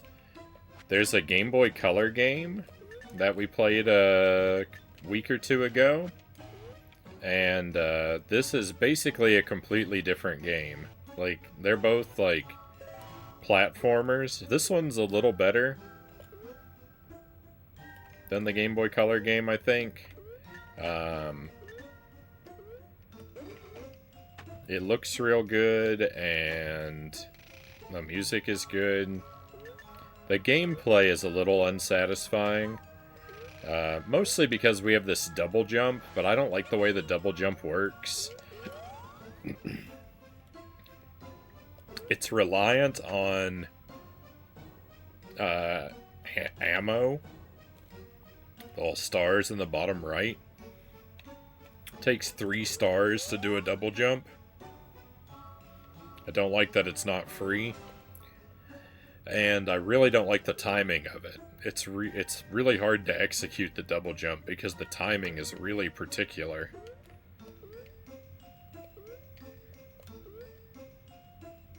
So it's that's real frustrating about this game.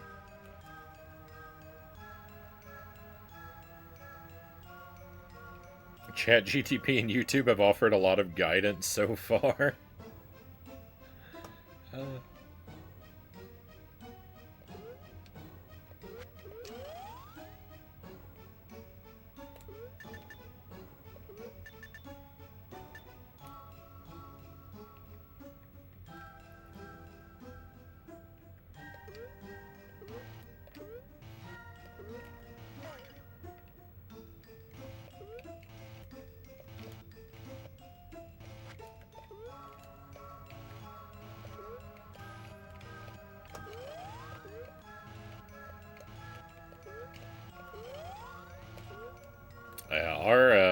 Our sort of guiding principles for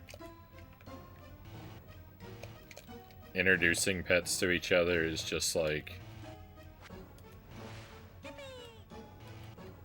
keep them separated for a good while, let them get used to the smell of one another, let them see one another from a distance, and then always make sure that they have a good way to retreat from each other. And I think that's pretty much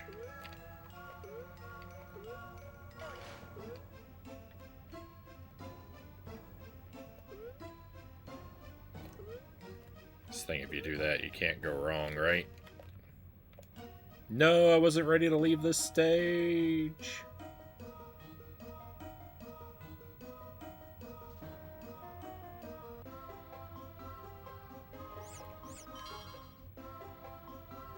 What?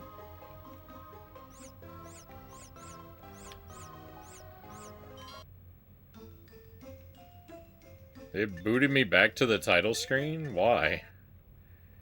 What did I do wrong?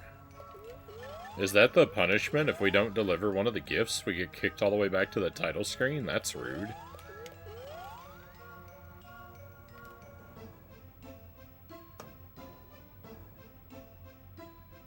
Just watched him the other day. It was an odd horror football movie. I thought my top 10 worst list was done, but that one joined the group. Definitely never heard of that.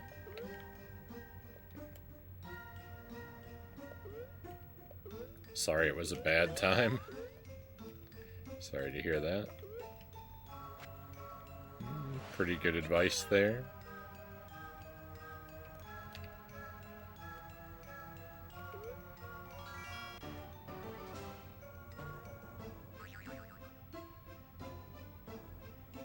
I mean, we've had Arthur for like 2 years, and we don't. I mean, we'll never really fully trust him, like around the pets, around the cats. I mean, we pretty much trust him. Like, we don't watch him like a hawk or anything, but we also don't leave them all running around loose, like completely unsupervised. Like, if we're going to bed or we're not gonna be in the house, Arthur is crate trained. We won't leave him out with the cats if we're not here. Like, but you know, like I'll go out to like check the mail or something, and like I'm not like super worried anything's gonna happen if I turn my back or leave the room, but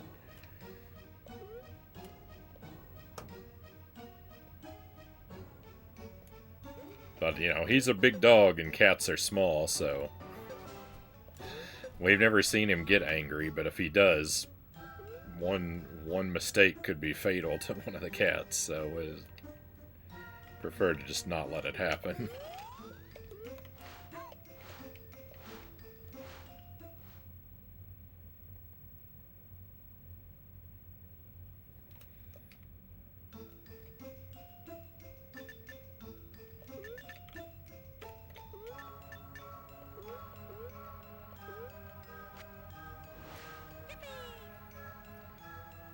Like the trailer, seemed like a cool movie.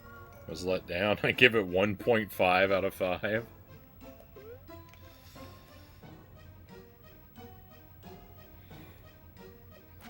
It's pretty rough score.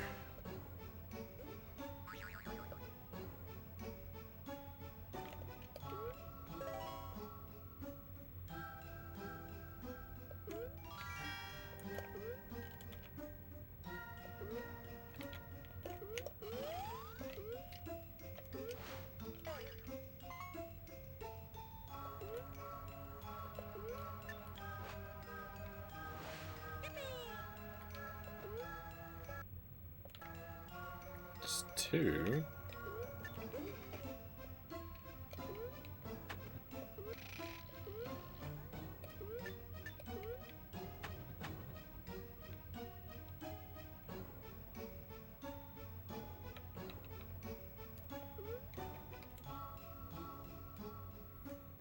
Marlon Wayans was in it. He had a more serious role. He usually does comedy, so that was odd.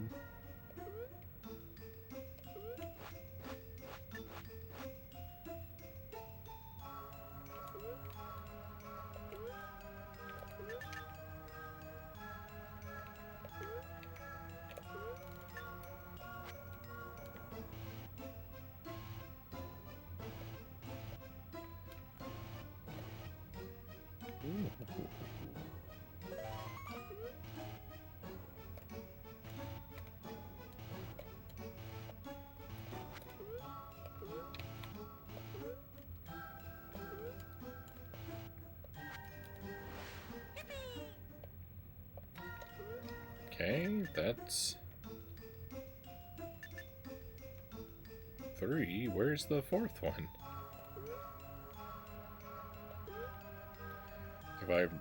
So this takes me to the end. I don't want to do that.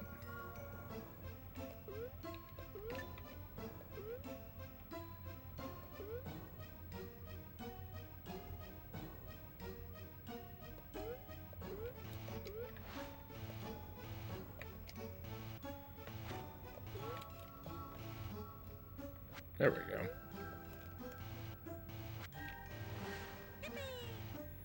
Can you go get some food? Get my mind off everything. Hope you find something good, Board Jams.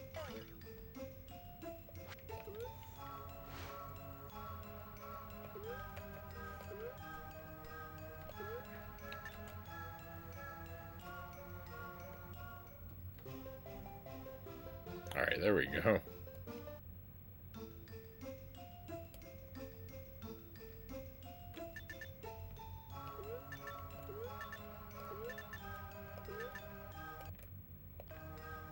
Three on this stage.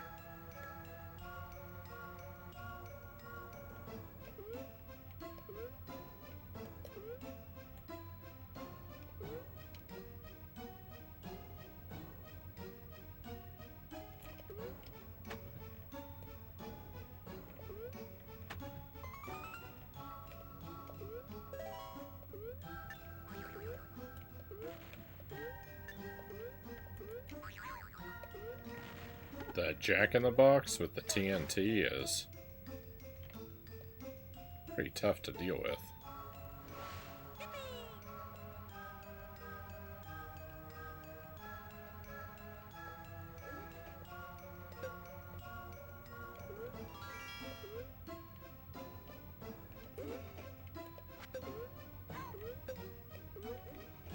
Uh-oh.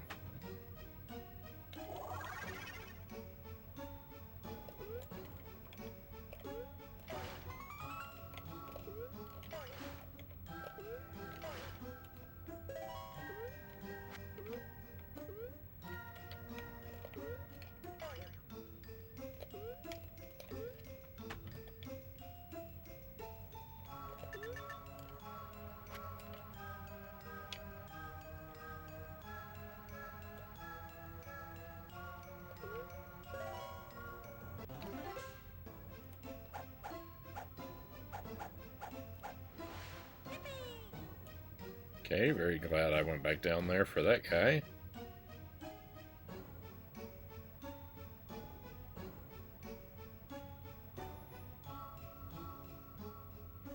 Kind of some serious platforming in this.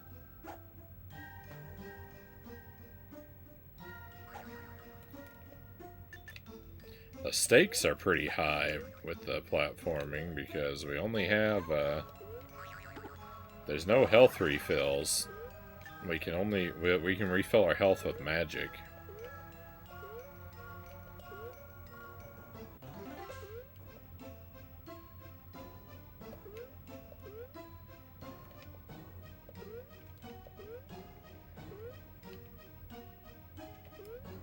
Power line sections weren't messing around.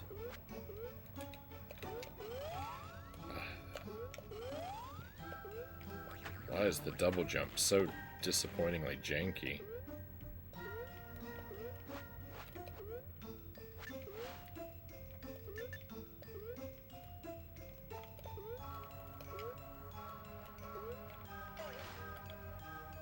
Oh, there you are.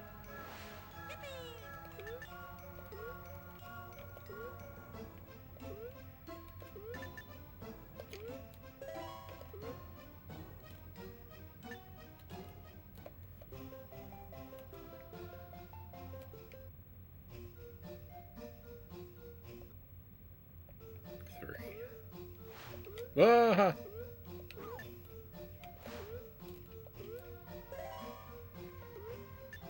Like those orange mountains in the background.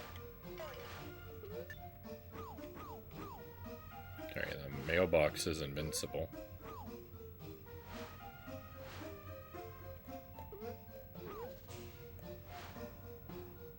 This is a fish store?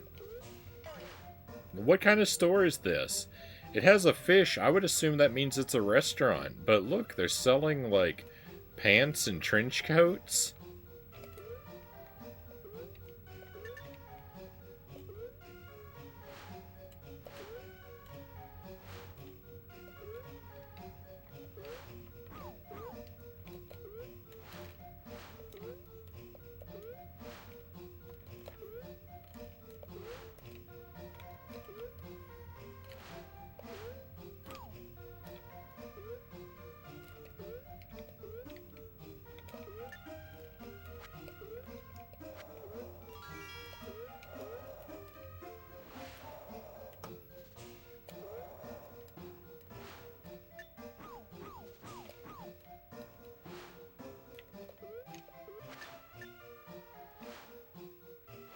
Why the invincibility? What do they want us to use this for? These?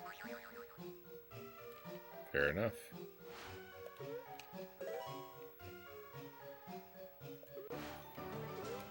Oh, we can wipe out the mailboxes with the invincibility. Come back, balloon, come back.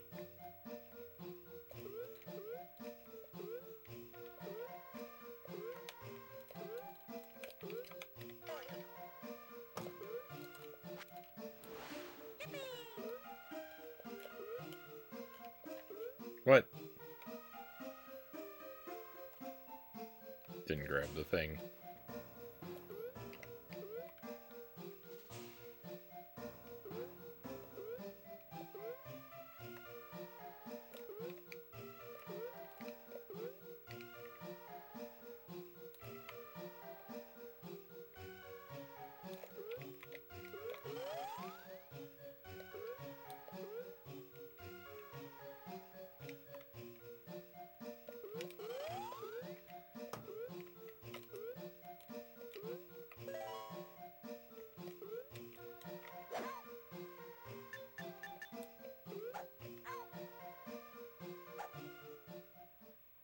That's a shame.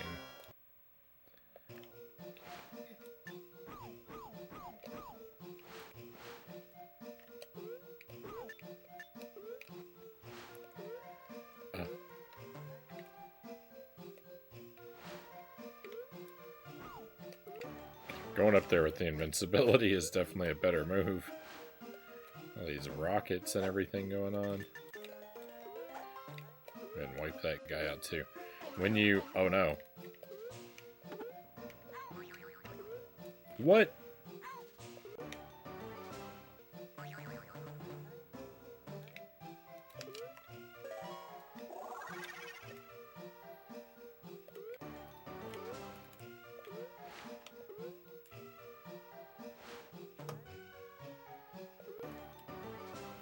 The enemies don't respawn.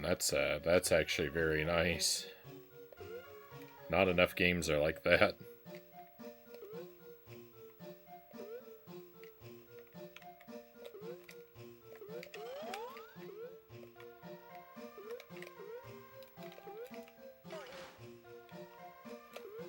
Okay, we didn't have to re-deliver that gift. No, what? You know what? I'm gonna spend more magic trying to get... Oh. I misunderstood the situation here. No, but...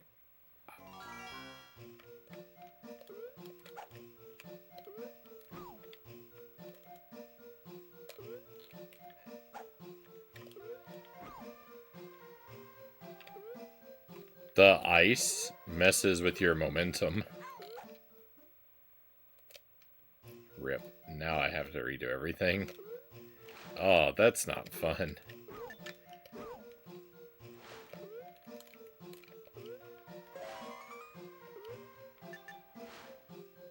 Jumping across that broken ice is real frustrating.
Double jump's not working. I missed it twice.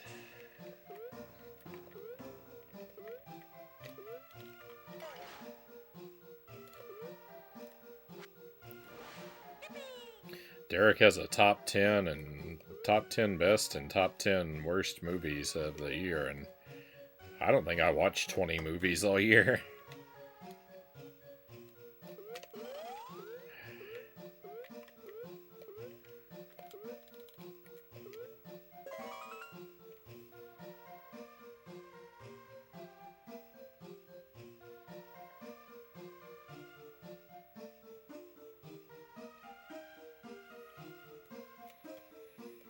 I definitely didn't watch 20 new movies. And I mean, I'm not even saying new as in came out this year, but I'm saying new as in I didn't watch them until this year. But if you took every movie I watched all year put together, I still don't think it like repeat viewings and first time viewings, I still don't think it equals 20. Even if you only count parts of movies, it might not equal 20.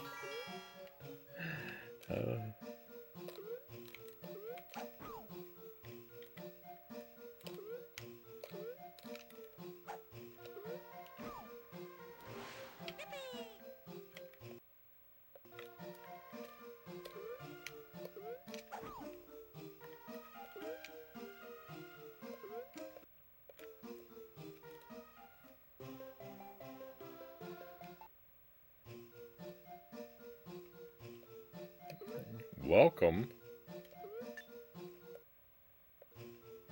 8 presents.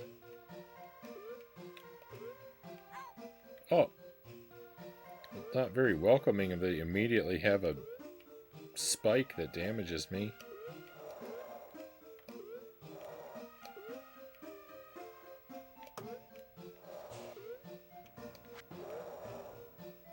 Gonna watch Troll this Christmas. Never seen it before. Is that like an older movie? That's like it's like a Conan the Barbarian kind of thing, right?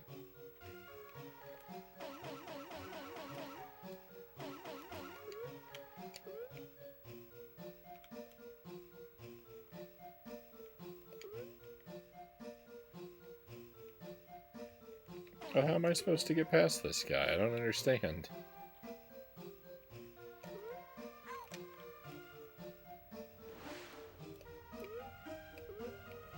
It's fine, we work something out.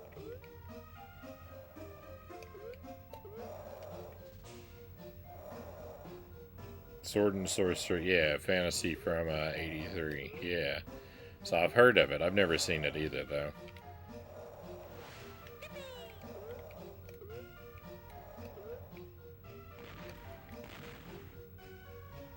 That's a genre, like those like sword and sorcery type movies. I haven't seen much of any of like that whole genre.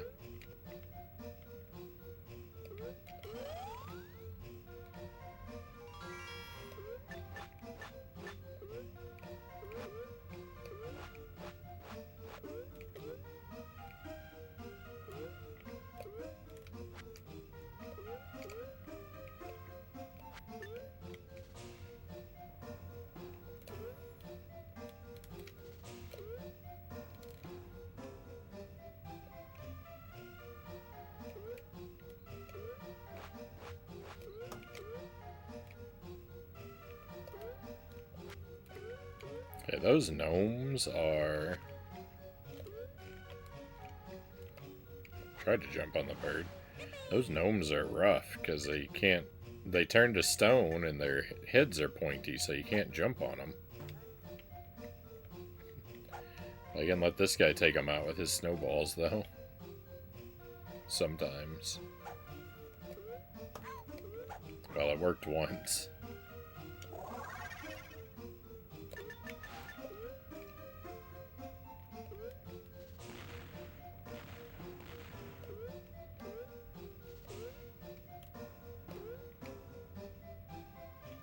Willow's in that genre? I feel like I should be able to get into those kind of movies. I like I like that like fantasy type stuff generally. But I don't know, I just haven't had made the time or had the opportunity to really catch much of it.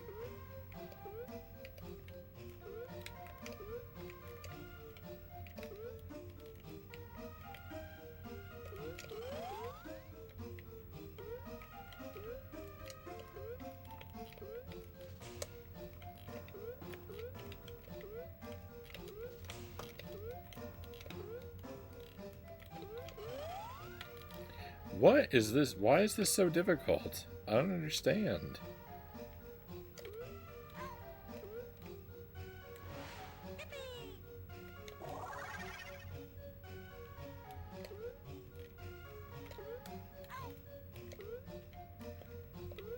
Bogus.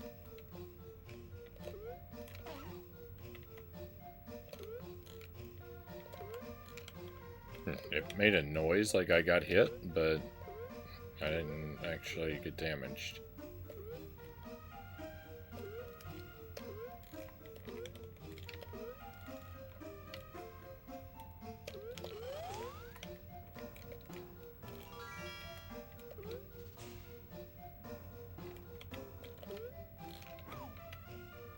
Okay, we can jump on these birds.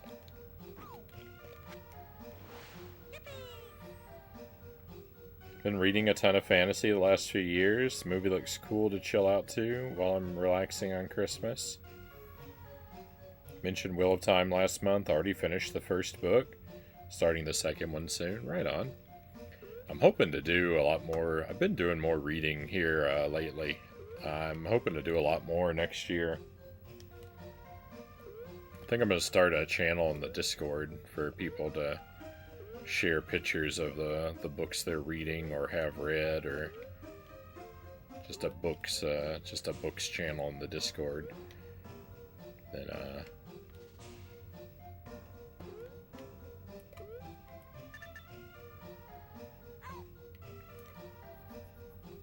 hopefully checking off stuff in there will motivate me to keep at it. It's hard to make time.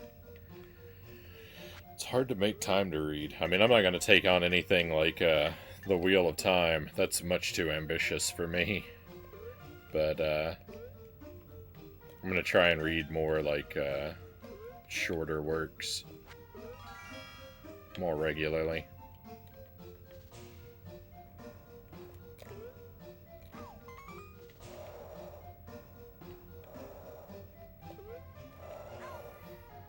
Yeah, I think I'm gonna do that. I think I'm gonna add a channel for books after the holiday.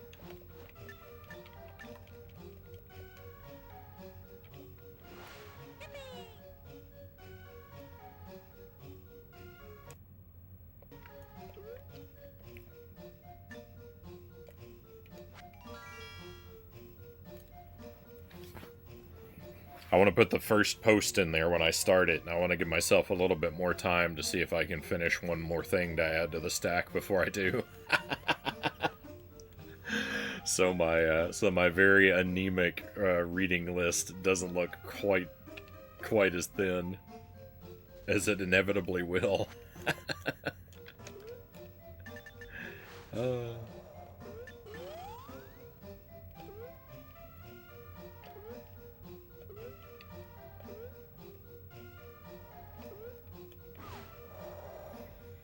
Read The Wheel of Time several times. It was mostly great. I read part of the first book. I liked what I read.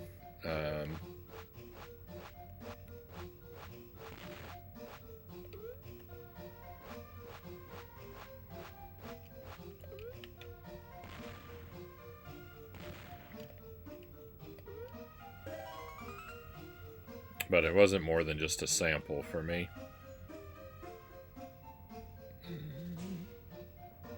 Hey, Baron Metz, welcome in. Yeah, this is the Game Boy Advance game. The Game Boy Color game I thought was okay. The music in that one was pretty horrible, though. It was painful to listen to. This is the superior version between the two, but I don't think either is terrible to play. They're not great, but they're decent enough.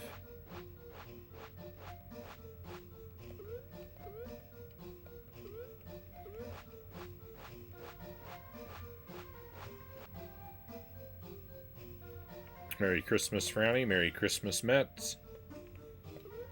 Hope you and yours are doing well, and same to yours. We are doing pretty well. I've got a really rough Tuesday coming up ahead of me. Got to do a lot of driving, and Wisconsin winter driving is not fun.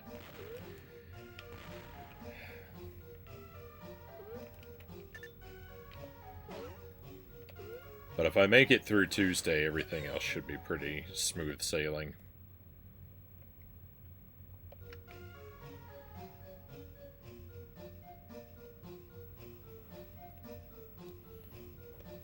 My cousin gave me the first book in Hightail. He said it really kicked off after the first 100 pages.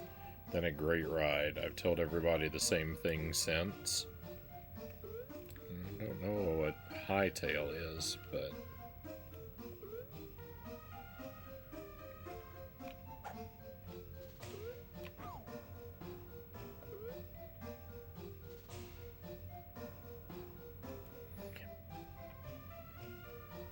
High school. Oh, the first Wheel of Time book. I don't know if I made it 100 pages in. I don't remember how much I read. I think they were on a boat. I think I read until they got onto a boat.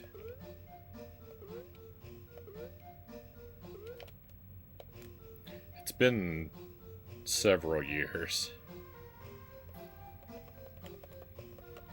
I built a private audiobook server at the beginning of the year and have been doing a lot of audio reading this year. Yeah, I used to listen to a lot of audiobooks when I would go for walks. When we lived in Houston, I would go out at night and take long walks just circling around the apartment complex. I would listen to audiobooks.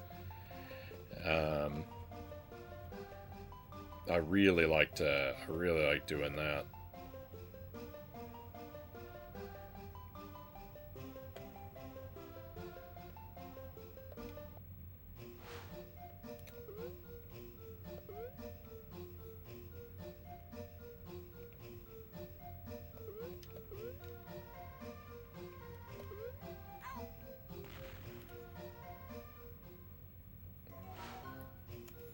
Probably, I could and should listen to more audiobooks now, but it's easy to get.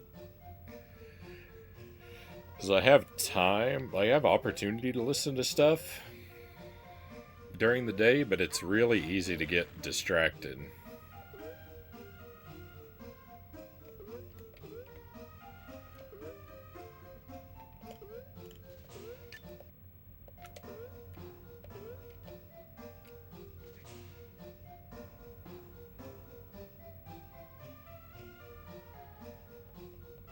That's definitely more than 100 pages.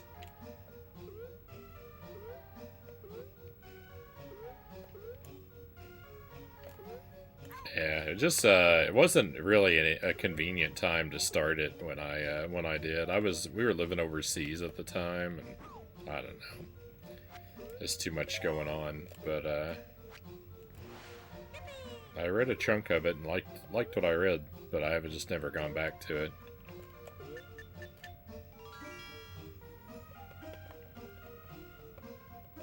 Audiobooks have their strengths and weaknesses. I use them so I don't wear my eyes out, because I'll read way too much when I'm in the mood.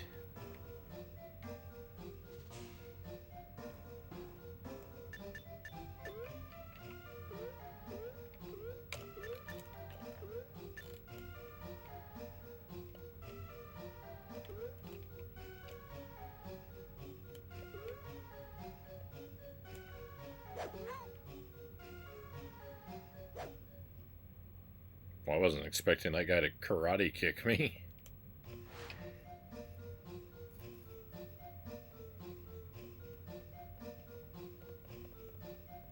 I think books 3 and maybe 7 were my favorite. It's a really elaborate magic system. Works well with the imagination. I had cool dreams about using the magic when I read them.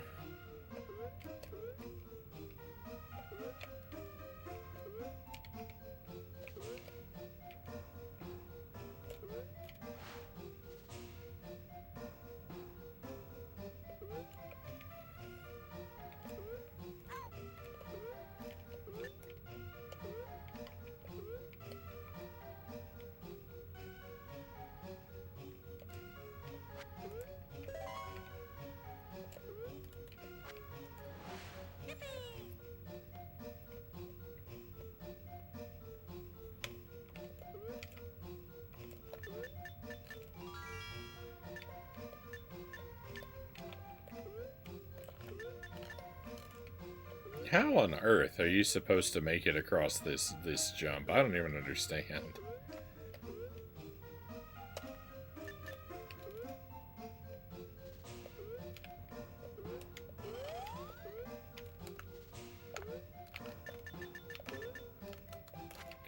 Okay.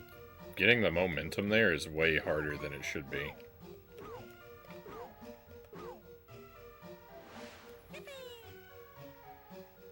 Audiobooks are great for driving or a companion to exercising. I even got waterproof headphones for the pool. Waterproof headphones?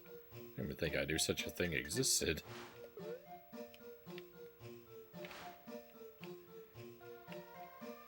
That would be tremendously convenient.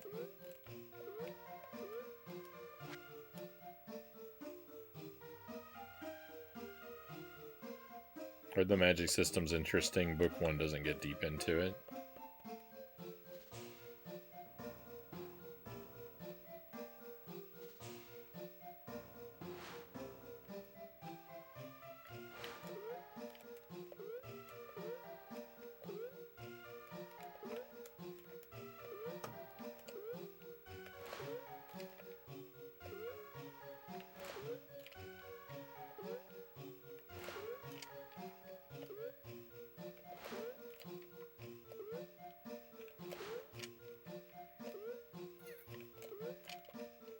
What?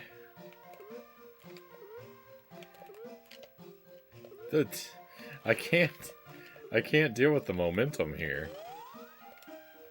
Oh, I see. You're not supposed to be able to. Well, but how am I supposed to get up there to that thing? From here, I guess. Okay.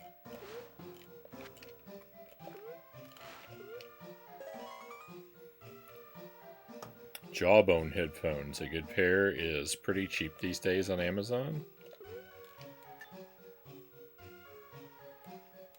Jawbone headphones.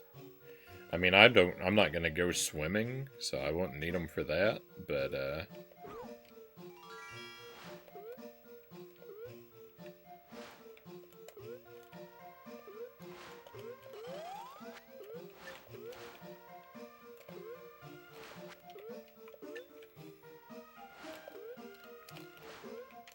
if it's warm enough for water to be liquid, then I don't want to be outside.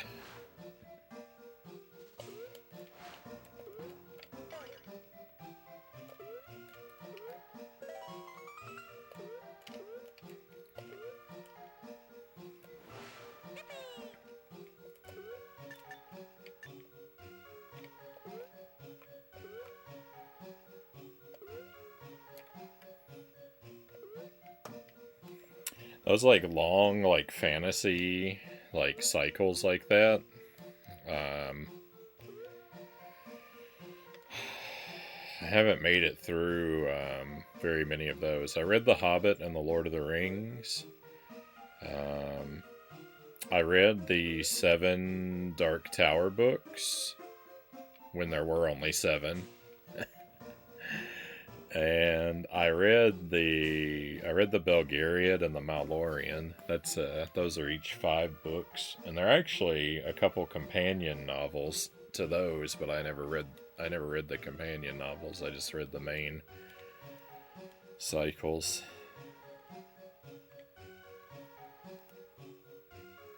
I think that's it for, like, big fantasy series. I really like The Lion, the Witch, and the Wardrobe, but for some reason I haven't ever finished all of the Narnia books.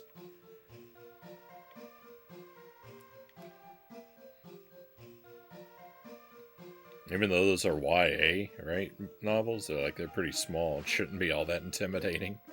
I still haven't set myself down to get through all those. I read The Magicians. I read that trilogy by Grossman, I think the author is.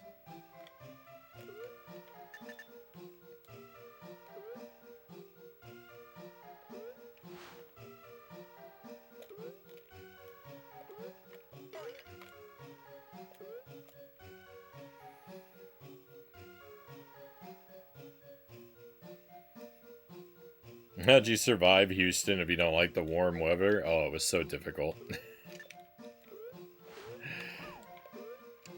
Every morning I would get up and look at the forecast for the day and weep. Some people spend hundreds of dollars on headphones. Technically that's true for me, but I have so many. Several headbands for sleeping, a couple for this and that. Keep it working around the house, but most are $15 to $30 a pair.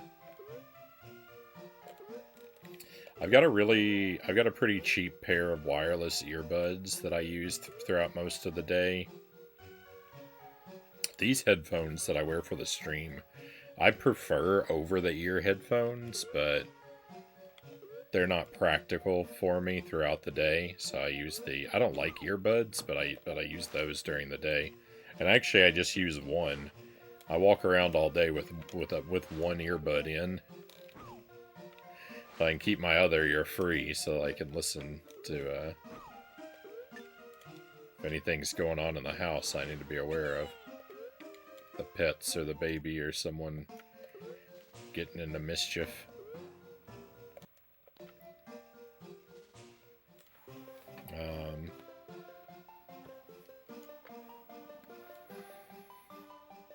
These are a rather expensive pair of headphones, but they were a gift.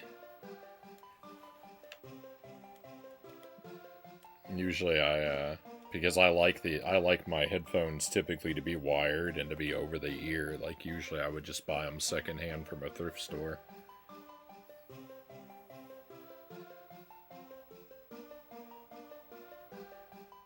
Dungeon Crawler Carl, so I'm telling everyone to read right now, EpiPen says.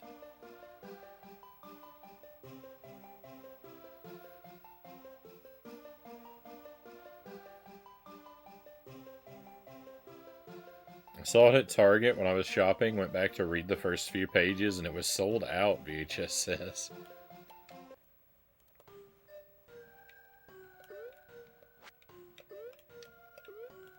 Right now, I'm more interested in reading one-off stories than I am in reading anything that's got sequels or especially anything that's like a real long series. I think I want to stick more toward single installment works or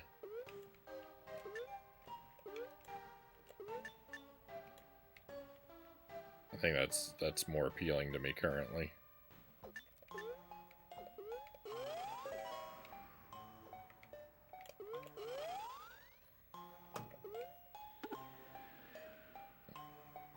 But I don't know. I don't really have a plan. Oh, we got a new follow. Welcome on board, my new friend. Hope you're having a great time tonight. Very much appreciate you.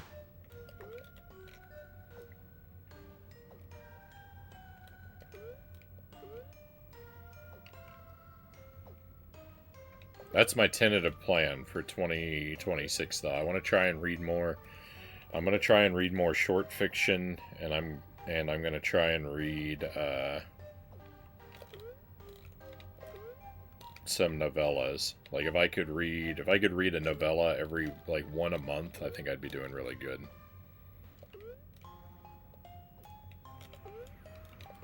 And like short stories, I don't know.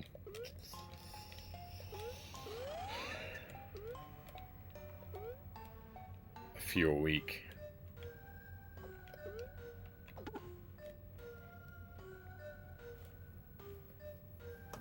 I'm gonna have to look. I'm just gonna have to look and see what I've got on my bookshelf and let something grab me and commit to it and just chip away.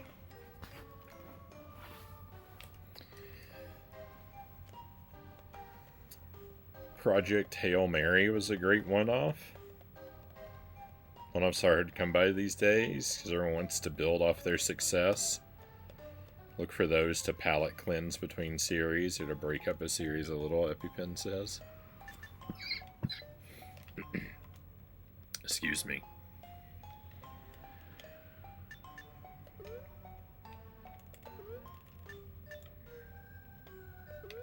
Well, I'll probably be, you say these days. The benefit there to me is that I'll probably be reading mostly older stuff, so...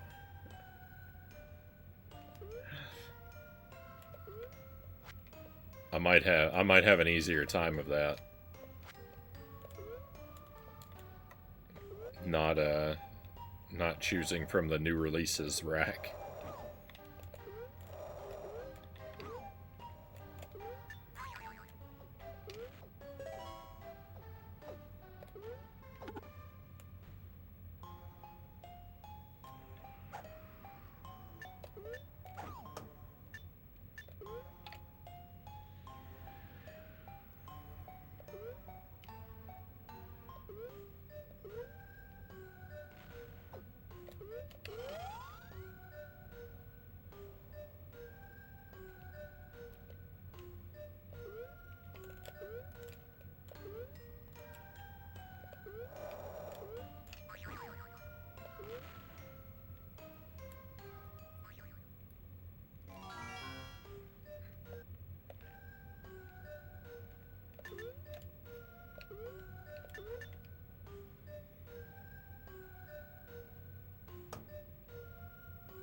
Statistically, they say the best authors to ever live are probably alive today. Well, it's not really a desire to avoid anything new. Now, I don't know how you would calculate a statistic like that, but my goal is to read things that I've been having, that I've had stuck, that I've had been. My goal is to read things that I've had sitting on my bookshelf for years and years and years.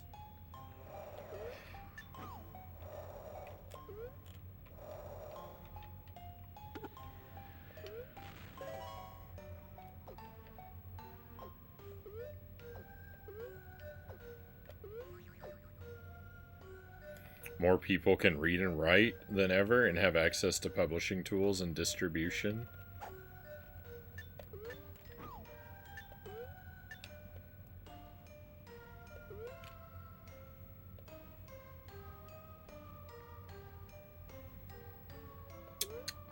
I don't know. I don't know if quantity necessarily leads to greater quality.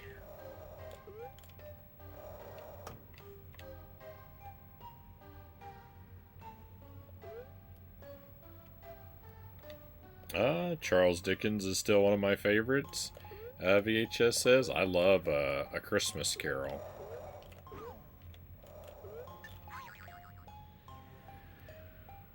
We read that whole book on stream one night.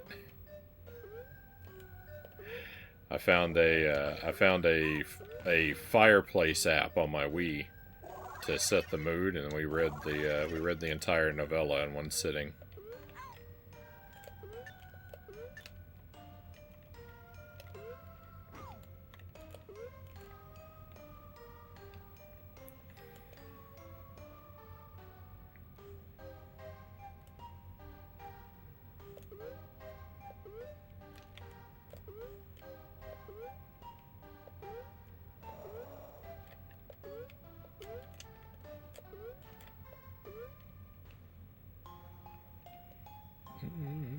I'm not knocking the classics, but it's interesting to think about, EpiPen says.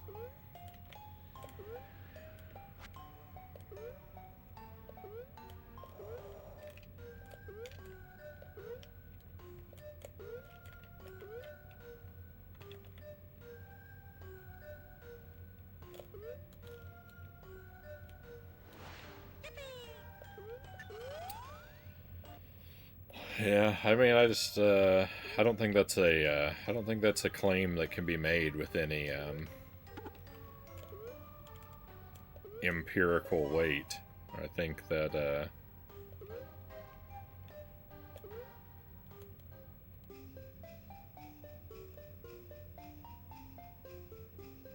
I didn't know I was at the end of the stage.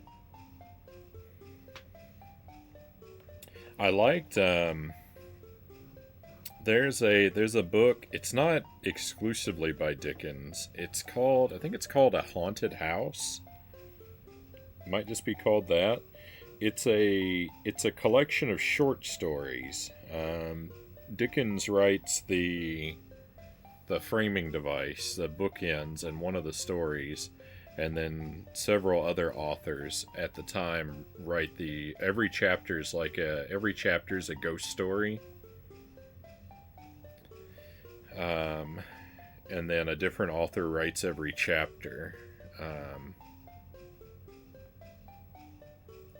And I read through that a few years ago. I thought that was pretty good. I haven't read any of his other novels all the way through, though, except I read Great Expectations when I was in high school and found that to be a miserable experience. I would probably enjoy it more now.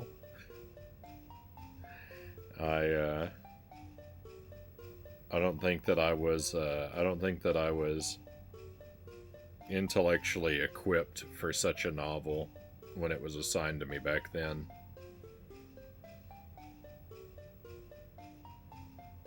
I failed to deliver a present. That really tears me up. My favorite is Muppet Christmas Carol by far. Maybe Scrooged after that. Those are usually the top of the list for adaptations. Muppet Christmas Carol is one of my favorite films. for sure. Scrooge is a lot of fun too, for sure. I've been collecting adaptations of A Christmas Carol on DVD. I haven't been able to watch most of them yet, but I've got like a dozen or so now. A lot of the like I've got like Sesame Street, Christmas Carol, Barbie, Mr. Magoo, Flintstones, Thomas the Tank Engine, All Dogs Go to Heaven. You know, Muppets. I've got some that are just like straightforward adaptations, like the one with Jim Carrey or the one with Patrick Stewart. I've got Scrooged, of course.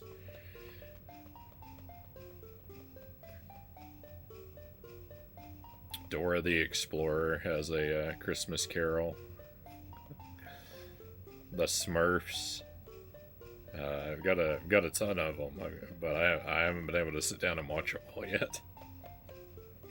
Great Expectations is one of my favorite books ever. Yeah, I'd have to give that another read because, like, so I reread The Turn of the Screw earlier this year, and that's another one that was assigned to me in school, and like I trudged through it and didn't care for it, but I read it this year and found it way more interesting. So, like, Great Expectations. If I come across a nice copy of that at the thrift store, definitely will pick it up and give it another try. But the moon looks almost like a Frownie emote. That smile looks kind of like a villainous mustache.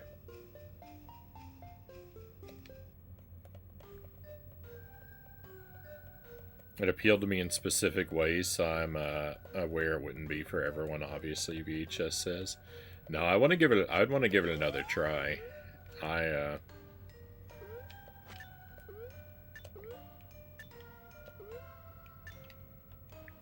think I have a much higher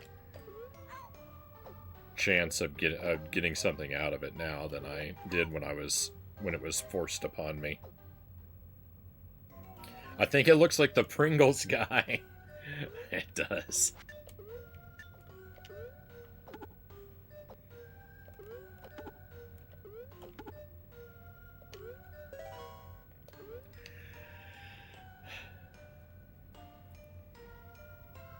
When Jelly and I lived in Korea, there was a restaurant near our apartment complex that had the Pringles guy as on their sign in front of their restaurant. And yeah, it had nothing to do, so far as we could tell, with anything that they served. Like, they didn't have a Pringles themed dish or anything, but the Pringles guy was like they just took him for their mascot on their sign.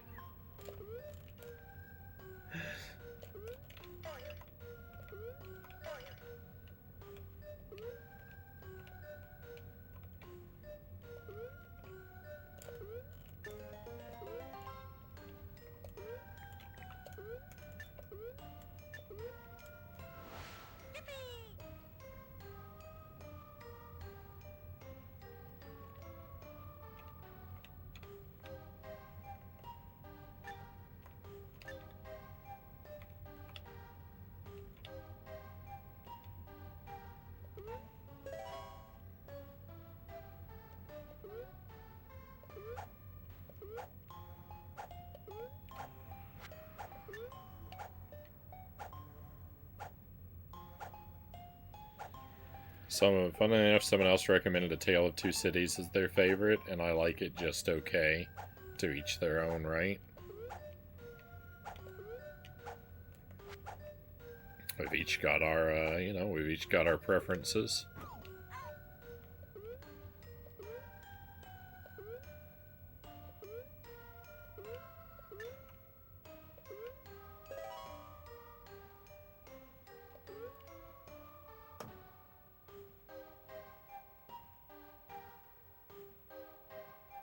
Seen a lot of stuff like that with Asian restaurants, which are just random stuff on the signs.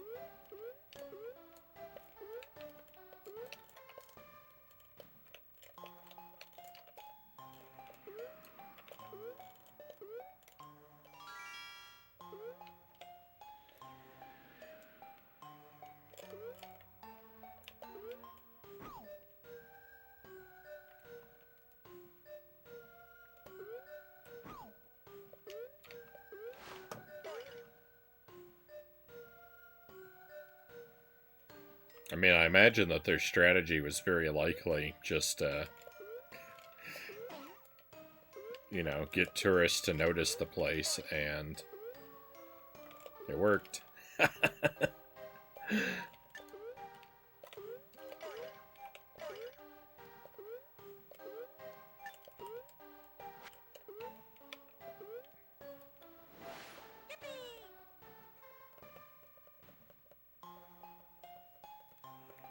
Found some Dickens novels narrated by the same guy as Wheel of Time. Think he'd deliver a good performance.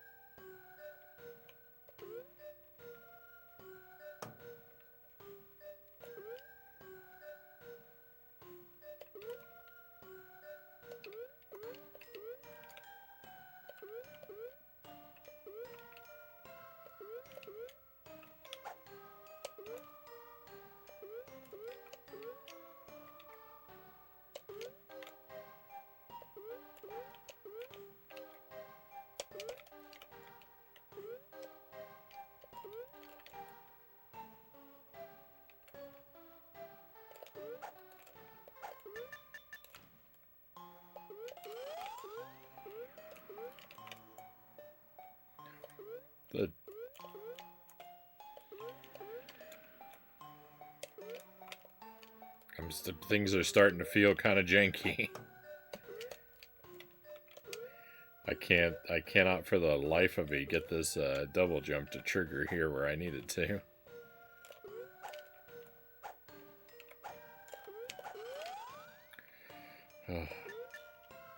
I'm so annoyed. I'm so annoyed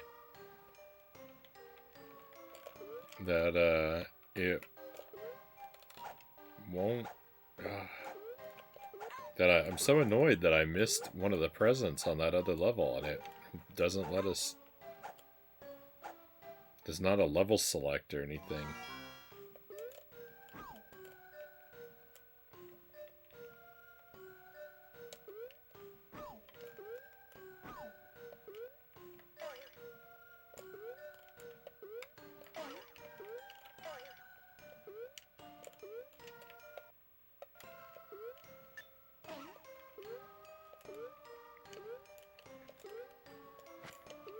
And it's not even my fault that I missed it. It pulled me into the ending and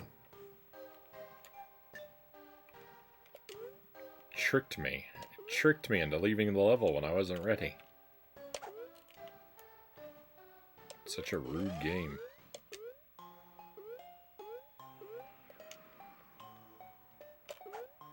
My opinion on it is falling.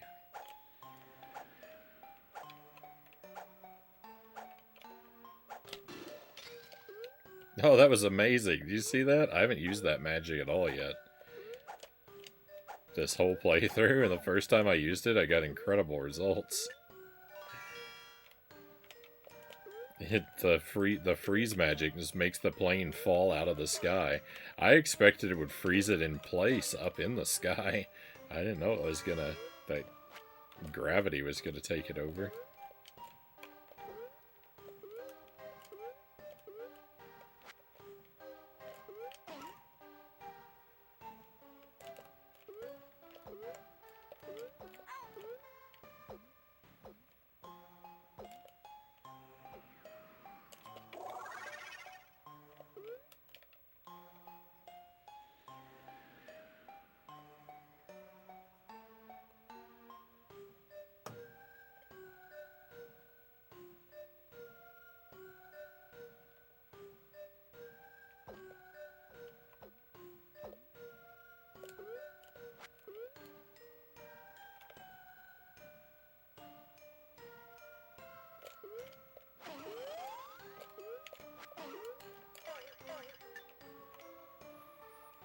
The version I listened to, the reader kept pronouncing grimace as grimace. It was really weird. The word grimace shows up countless times. I can never look at the word the same again. And,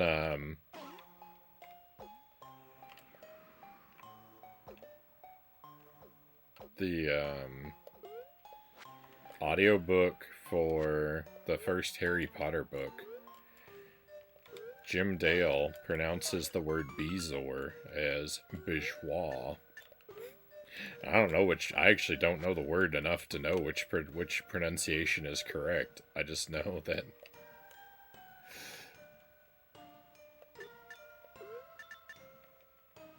his pronunciation of bourgeois stands out.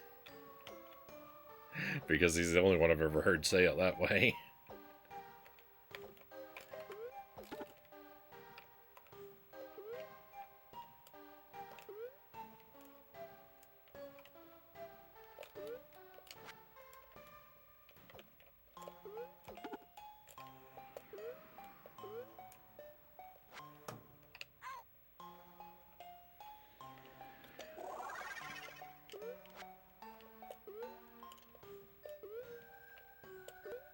Well, I missed another opportunity to give a present because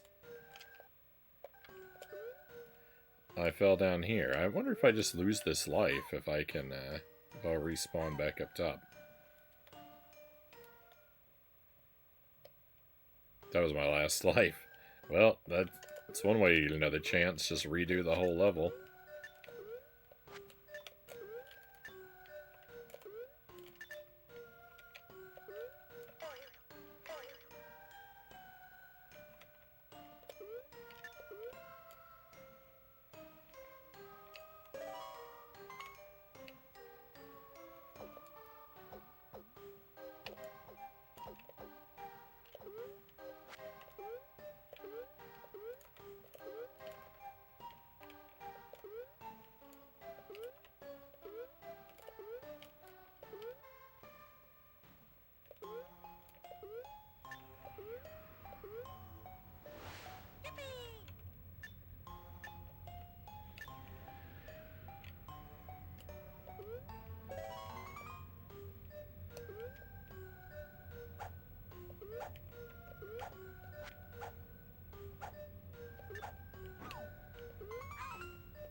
Why? Why?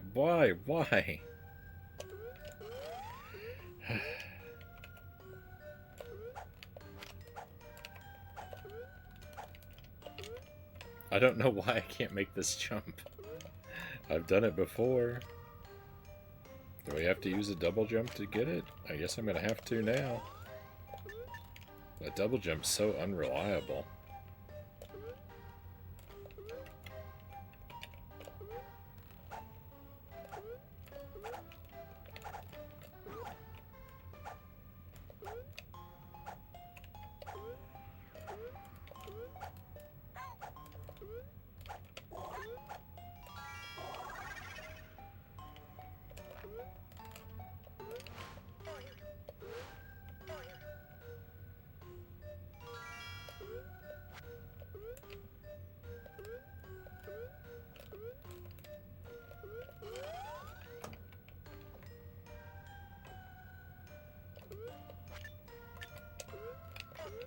These big purple chess pieces I really don't like.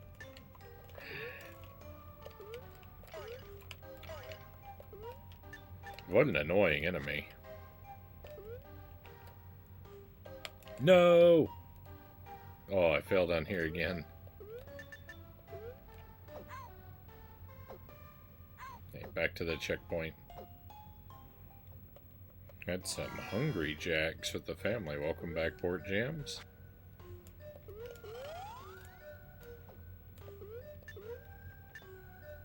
Hungry Jacks is like Australian Burger King, right?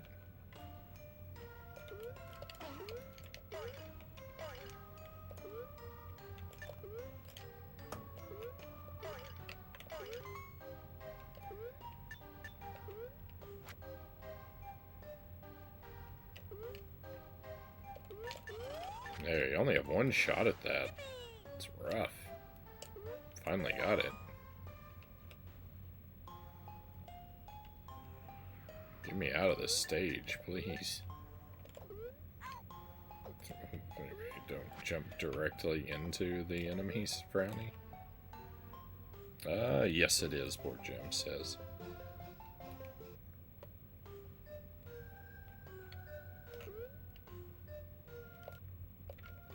Four presents. Why is there a candy cane up there to the right?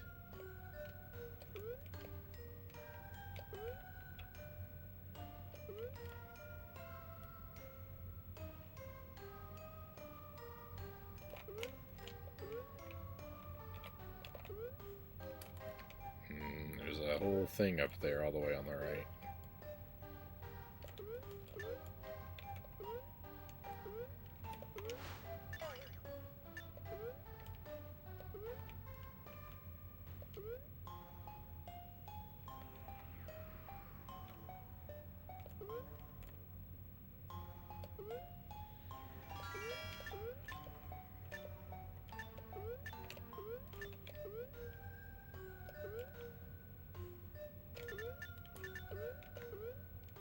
Uh-oh.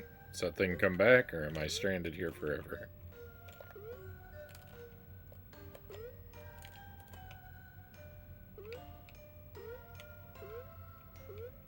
If I go far enough away, it'll respawn.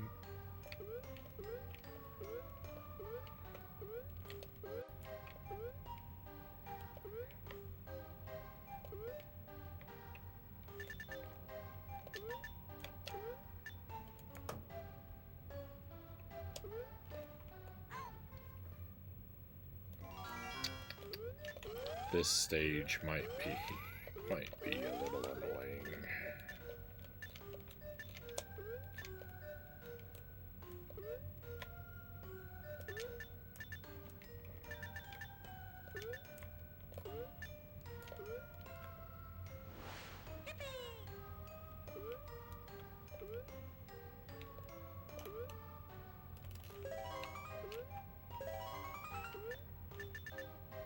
Okay, that's good at least.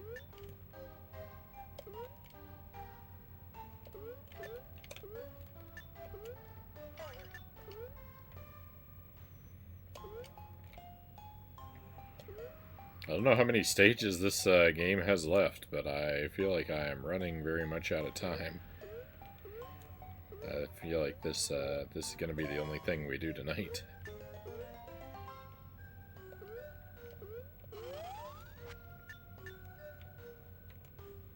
I was pretty sure of that going in, but now I'm really...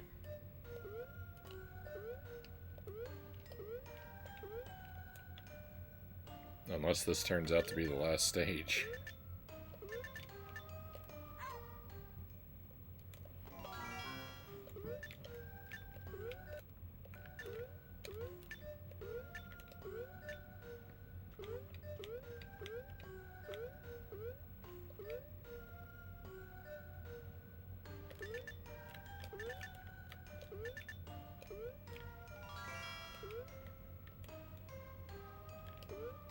What? But why did I fall off?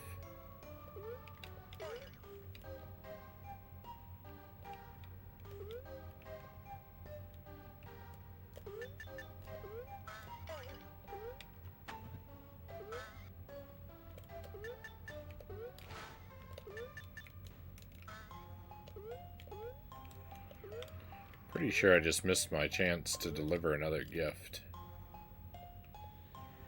But I think I'm going to have to repeat this stage anyway, just because I think I'm going to lose this life and have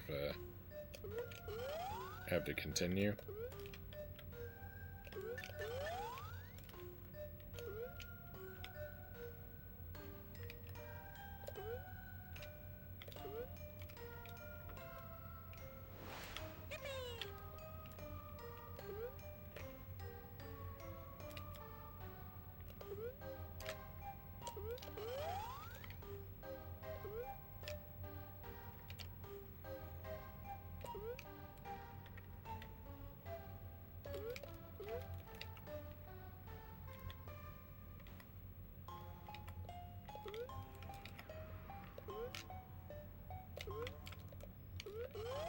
Oh no. Oh.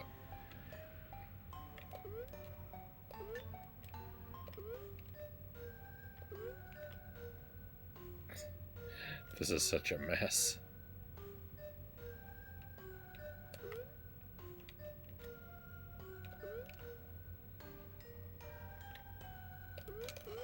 Someone commented earlier that this game has some serious platforming, and now it really does.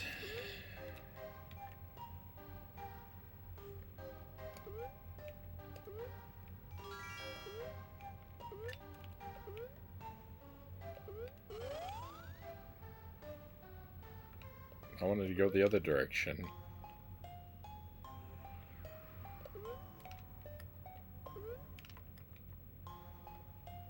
Oh my goodness.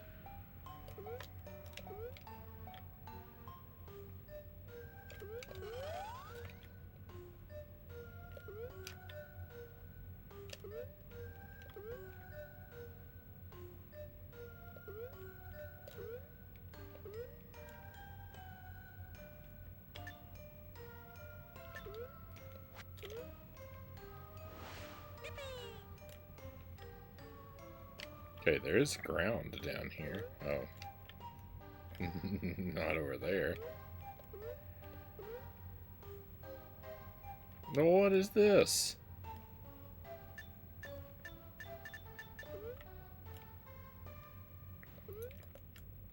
Yeah, I missed one of the presents. Oh no, I can't even lose this life because I can't go back. I can't run against the,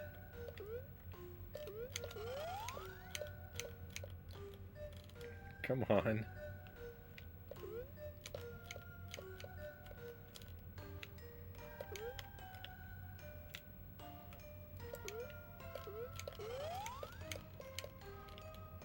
Alright, well, I'm locked out of delivering another one.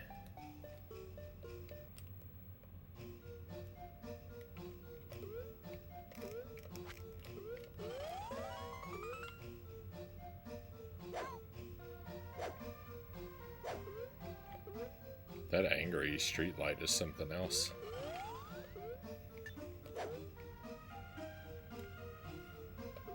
We might not finish this game till after Christmas. This game's got hundreds of levels. It just goes on and on.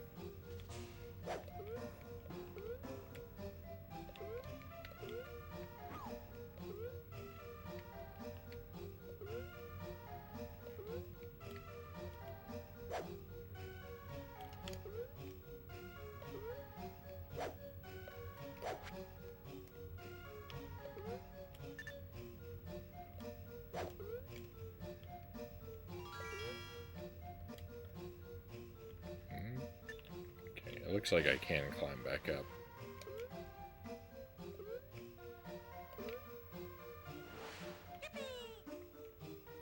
It's meant to simulate delivering gifts to the billions of children on the planet.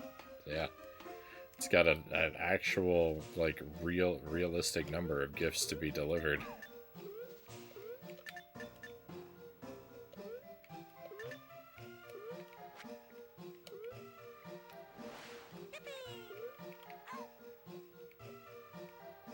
Again, it's not terrible. I'm just getting tired of it, and I'm really annoyed that, well, I'm really annoyed that it locks you out of delivering some of the gifts the way it does.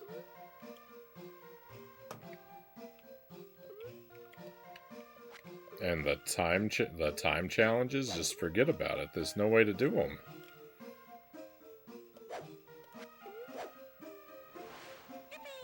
I'd have to memorize. I'd have to go through my first playthrough and write down what the time for every level is. And then time it myself. But then if you fail one, it doesn't matter. Like, if you fail one of the time challenges, then, like, that's it. You have to restart the whole game. Because if you finish, because you can't see your time until you finish the level, and when you finish the level, it saves with that one beat behind you forever. It's horrible.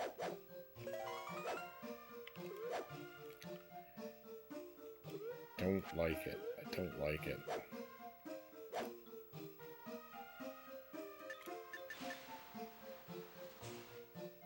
That ladder has seen some better days.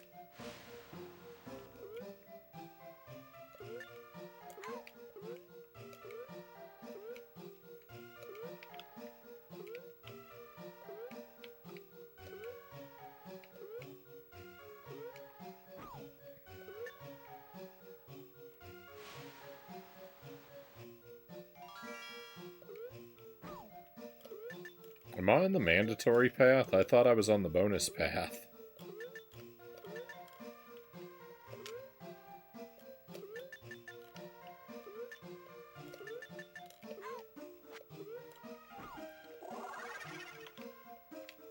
This is absolutely the mandatory path.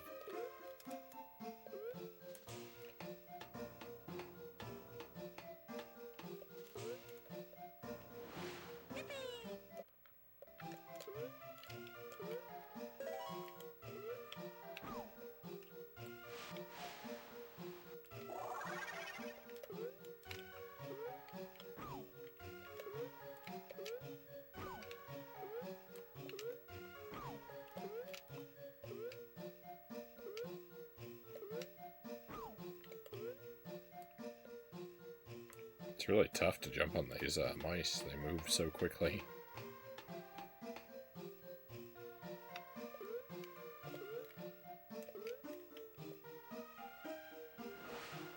Oh my goodness. I'm glad I went back.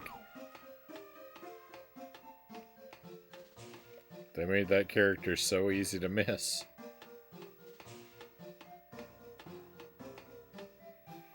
Yeah, if I recall the other game, the Game Boy Color game, like, as I got toward the end of that game, I wasn't anywhere near the end because, like, half of the levels are, like, these 100 identical looking, like, levels with a bunch of eyeballs in the background. And, like, here, I haven't even gotten to the eyeball levels of this one, so we must be a long ways off.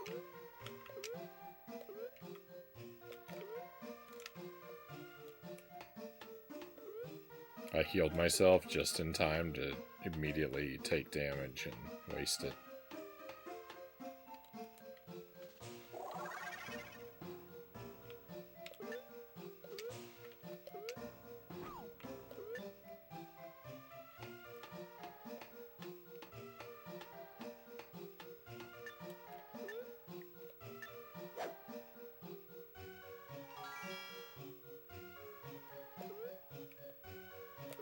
Okay, now we're on the other side of that thing.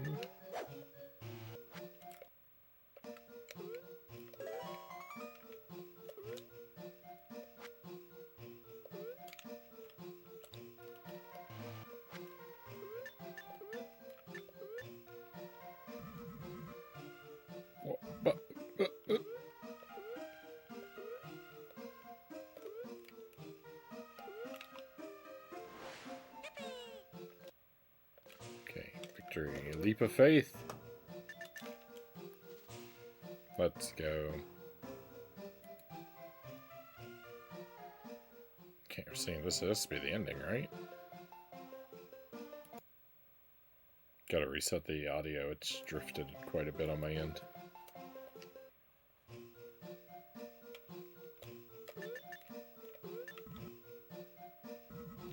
Alright, well at least that doesn't hurt us. It's inconvenient, but...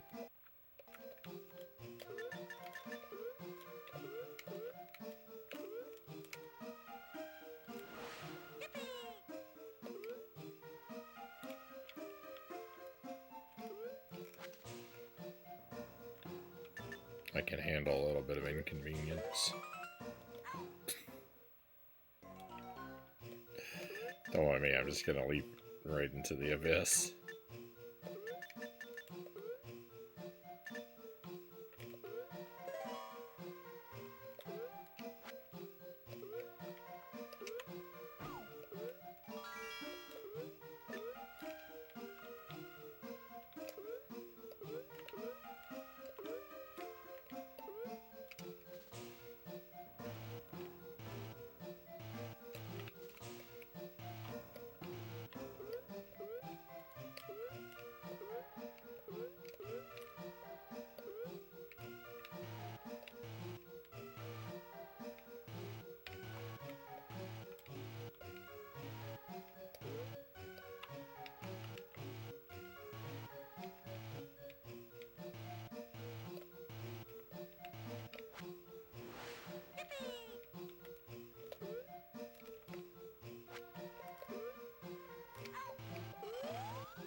Let's go.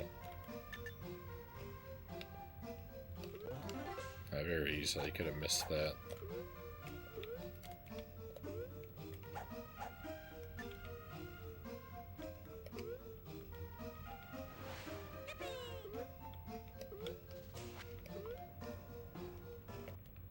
I'm still missing one? Where? How is that possible?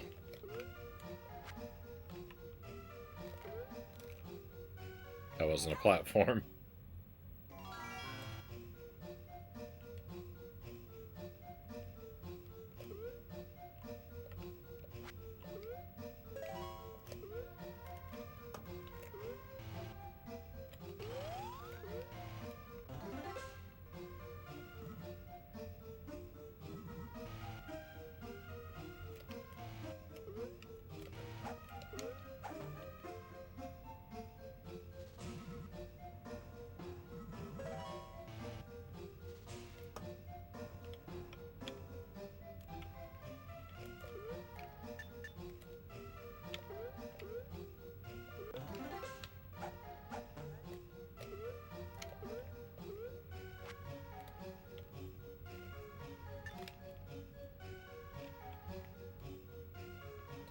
Well, I just really don't know where else to look.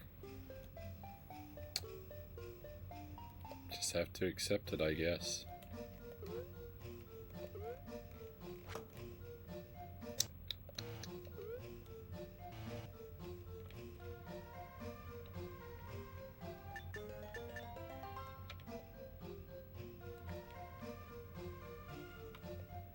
This game has defeated me.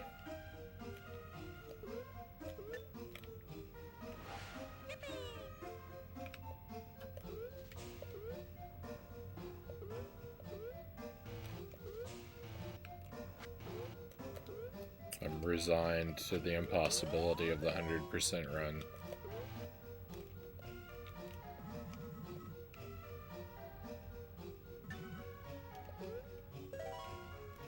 You know, this situation where the alien brought me somewhere that I couldn't otherwise reach is what I was expecting to happen on the previous stage. That's why I was letting those two guys near the end to capture me on purpose, was because I thought one of them would take me somewhere exactly like what just happened.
Pretty good looking city background we've got there.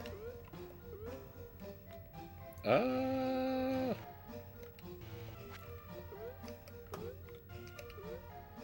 admiring the buildings and not paying enough attention to the platforming.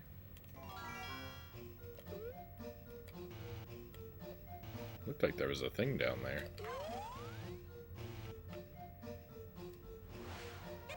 There was.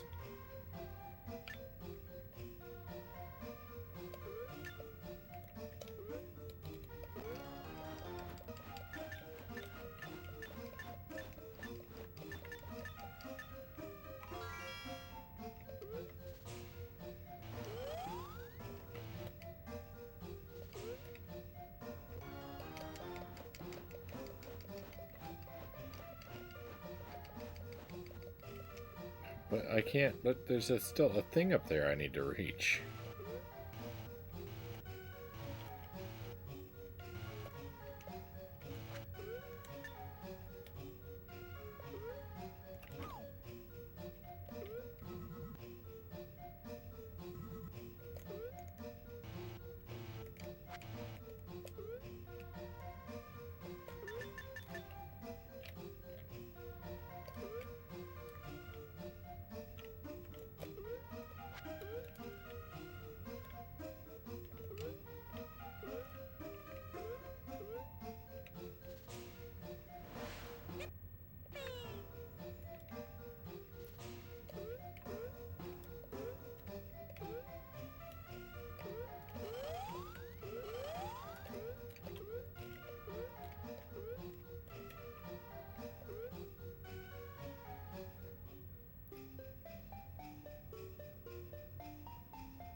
It just doesn't feel like I'm making any progress. It just feels like levels are being generated randomly.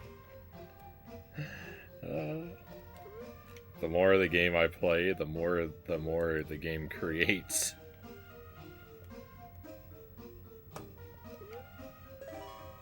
It all looks the same and I never get anywhere. I'm feeling despair.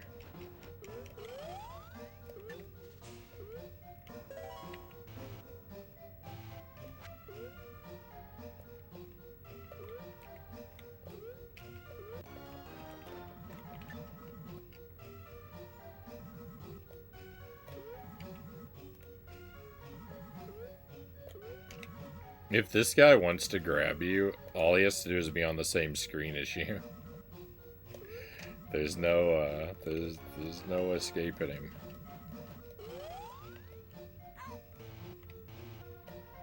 Hey Tuesday, welcome in. Happy Tuesday, Master Tuesday.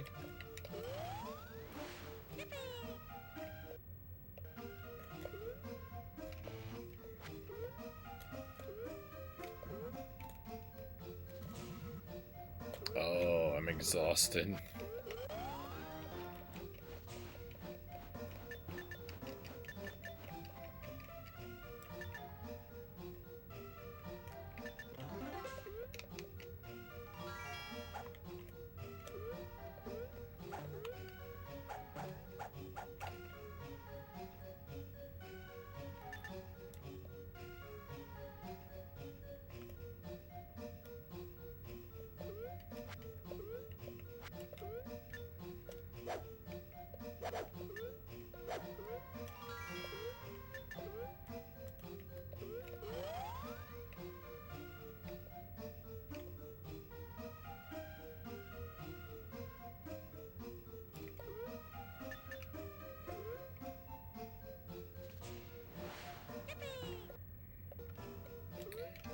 Playing this game was definitely the wrong decision. I have regret.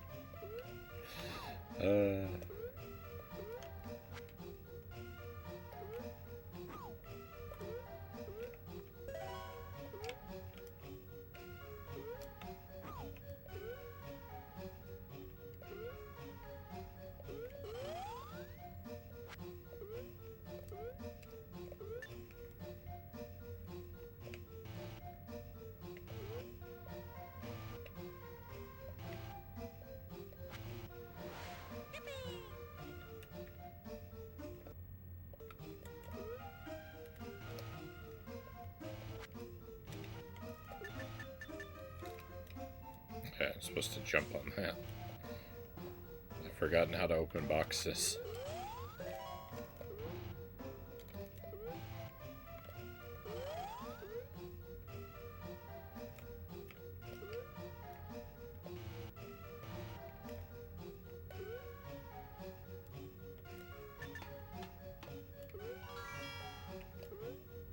Alright, well, I've definitely missed some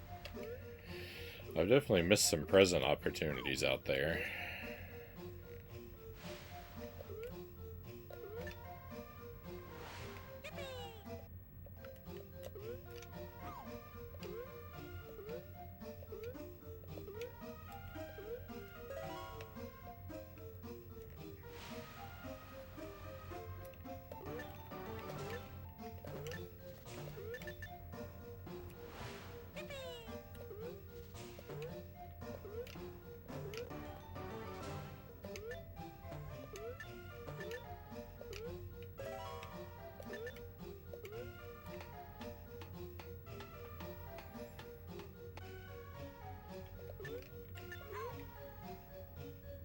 Yuck. Now I have to restart this whole stage. Oh.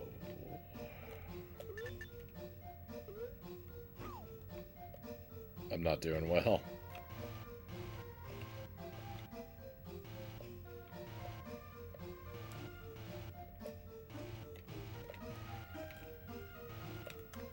Why is this too high to grab? That's so irritating.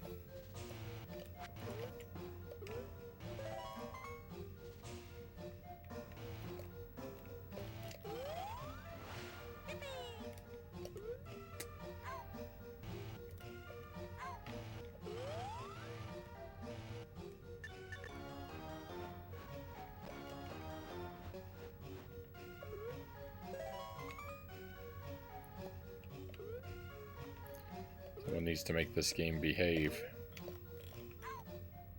That wasn't a thing there?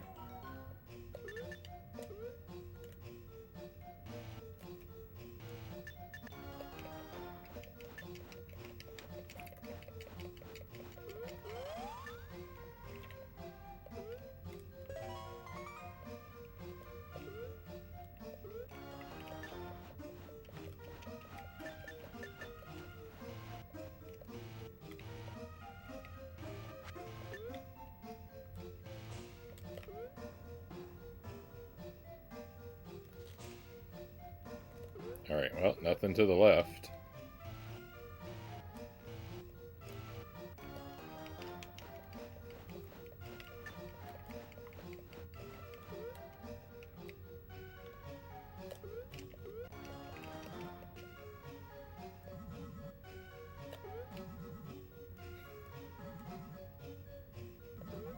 I'm stuck in this cycle again, huh?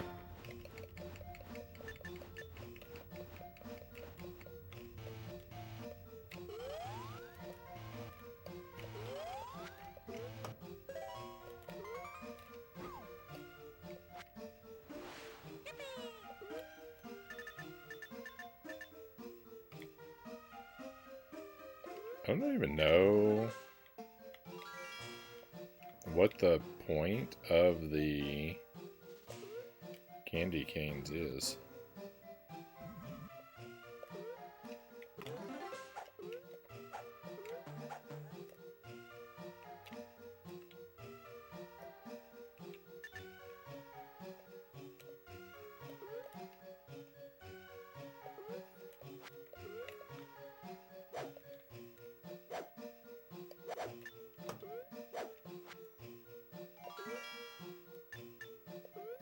I don't think I've noticed them giving me extra lives.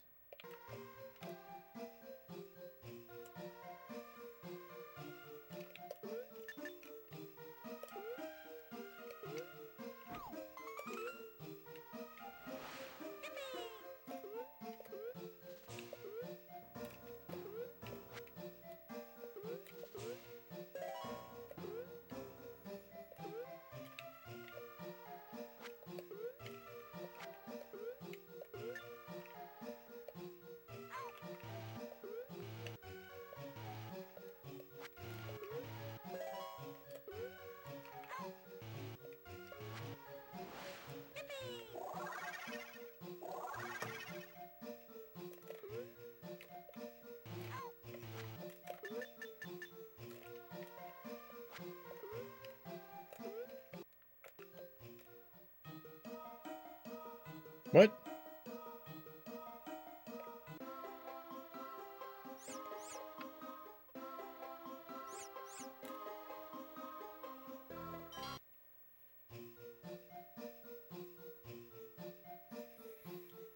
I accidentally exited the stage.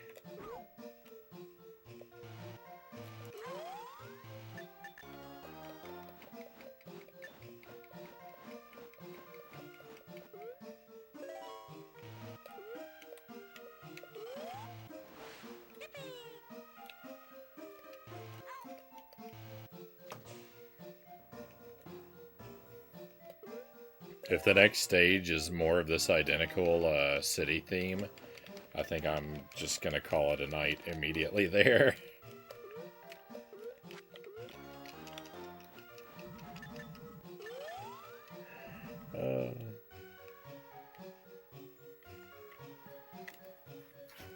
We have a raid coming in. Hey, welcome in, raiders. Oh, B-Bud, thank you for the raid. Hope you had a great stream tonight. Smith, welcome in. Thank you for coming along. We are playing Santa Claus Jr. on the GBA, and it is wearing me thin. It's not a terrible game, but it's got like an endless string of identical looking levels, so I just feel like I'm not going anywhere. It's very, very rough. But hopefully you've had a great time tonight. Hanging out and just chatting. Welcome back Tuesday. City theme is not the best. It looks fine. Like, I'm okay with the background and whatnot. The music is not very good. It's, the music's dull and hyper repetitive.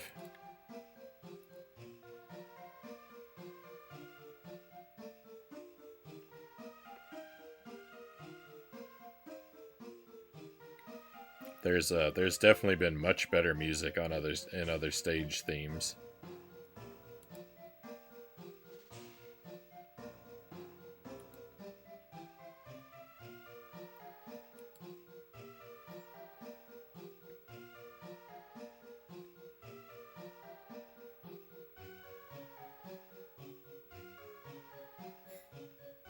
Just checking out B-Bud's page here. It says, I play games and chill with the homies. That's you. I love it.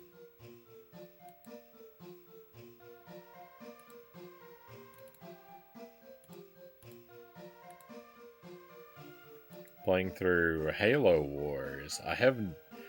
Well, I was gonna say I've never played a Halo game, but that's only partially true. One of my buddies had Halo, and I played it once with him in like 1v1, and he was super annoyed with me. He was super annoyed with me because I didn't know what I was doing, and I just kind of jumped around chaotically. And he got really annoyed that I didn't take the game very seriously.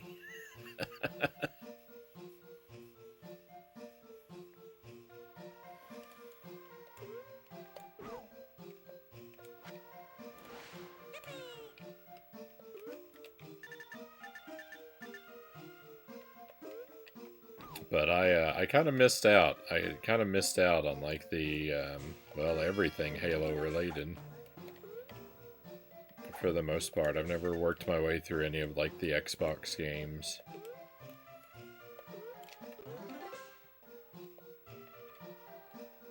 I don't play a lot of shooter type games like that. I have played some.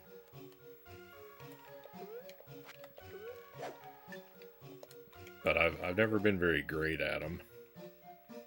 Playing through every Halo on the hardest difficulty for charity? Wow. Right on.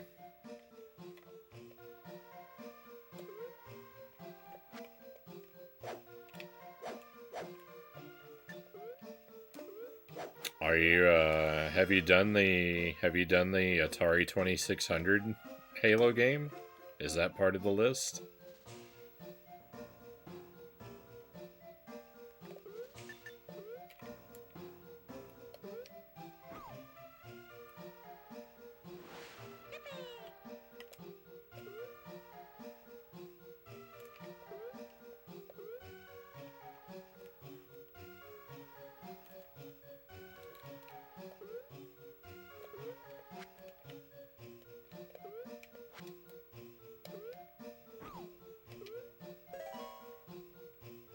It is now.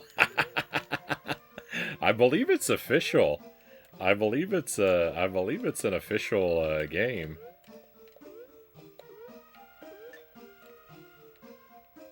That's the one I've got my eye on.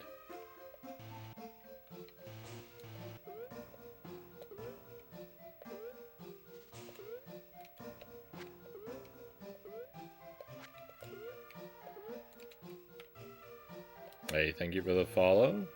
Very grateful to have you on board with us.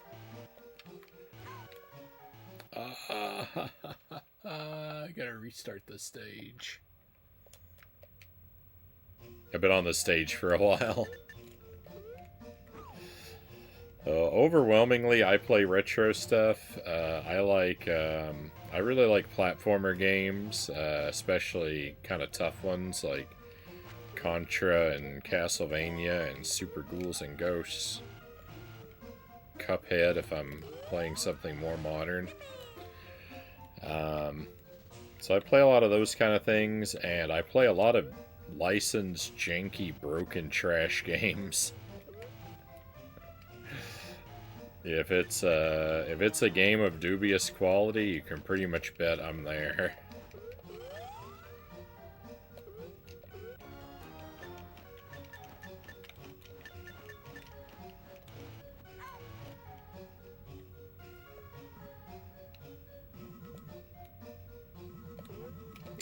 That's the stuff that I really get into, and I like to play everything.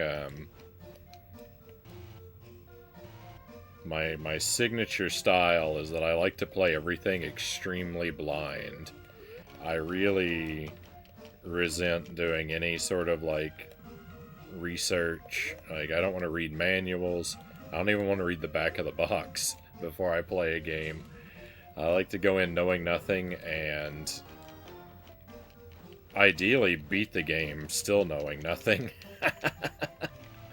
Is really the challenge that I'm always looking for. So I don't like to look things up. I don't like to get help. I just like to try and suffer through. The unfortunate part of that is that I am not a talented or clever man, and so usually what that means is that I spend a very long time struggling with extraordinarily simple tasks in video games.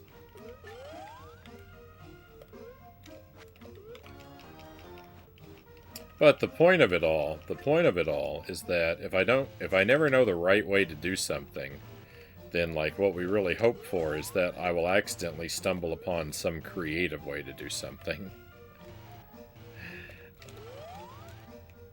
And that does occasionally happen, and it's a lot of fun when I somehow achieve success doing everything completely backward.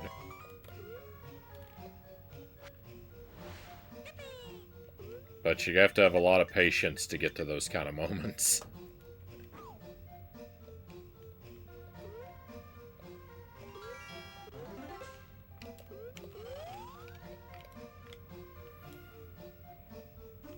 I'm good at shooters, but Halo gets really hard on the highest difficulties.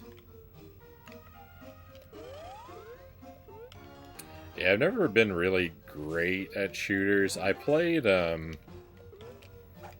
some of the Call of Duty games.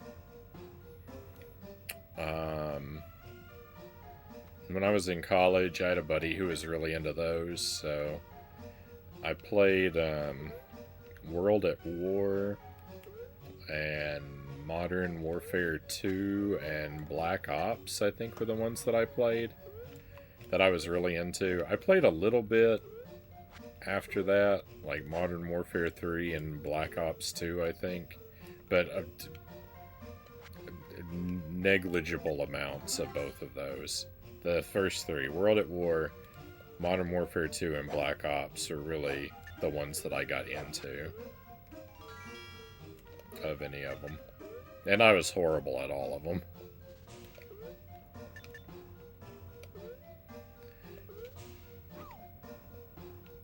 They're just an opportunity to have a good time with a friend.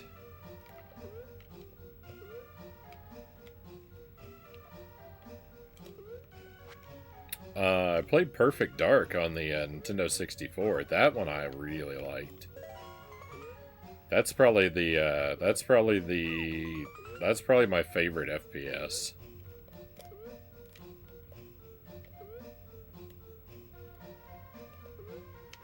Is Perfect Dark.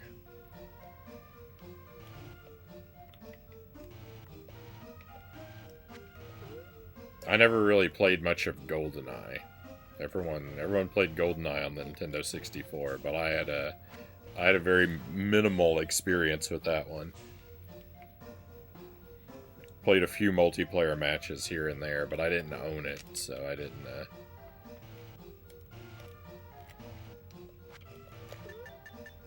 I never played through the story, and even multiplayer, I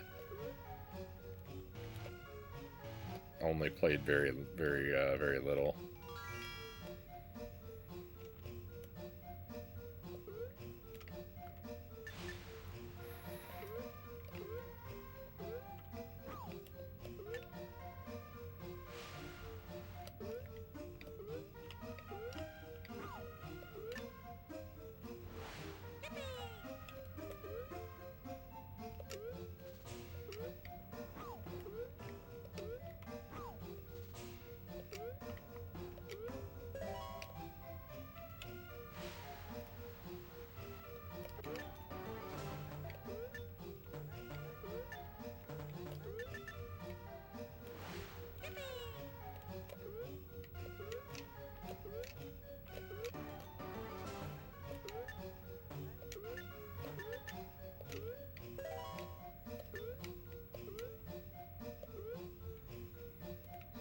Take some invincibility with us and maybe climb up this thing before it wears out. Hey, we actually got to use it on one enemy.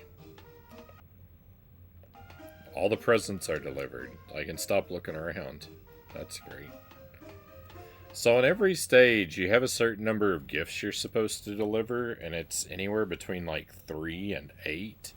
By finding characters who need them just hidden in the stage, but the 100% run unfortunately waved goodbye to me a long time ago because I got tricked into exiting a stage too early because I didn't know I was at the exit.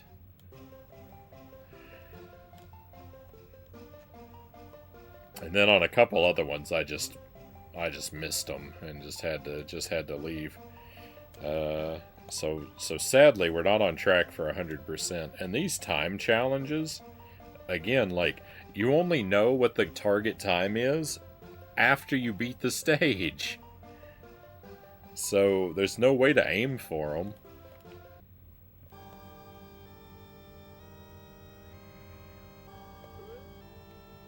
Oh, thank goodness it's a new level theme. And it's spooky. I like that. Oh my goodness.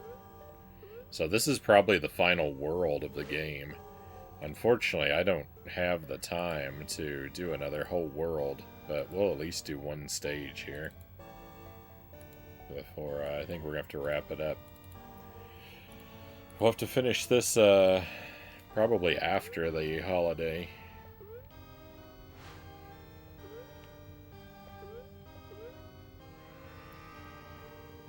If this is a whole world of spooky theme, then maybe I should just let this game rest and we can finish it in Halloween. We can finish it for Halloween next year.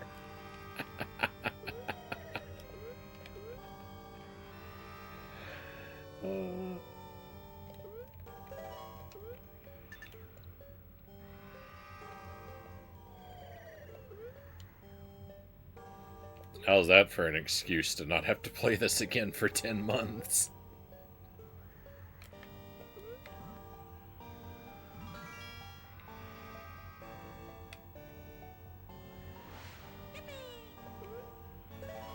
It's not even really, like, this is actually a pretty decent game all around. It's just that it's annoyed me a lot in the past couple stages, so I've been turning very negative on it.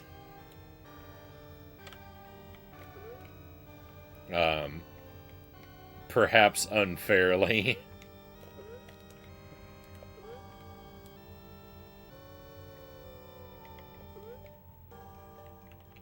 Yeah, this is a way better level theme.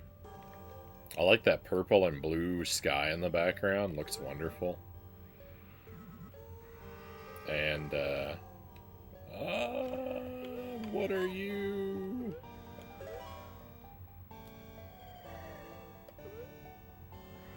It's pretty sufficiently spooky.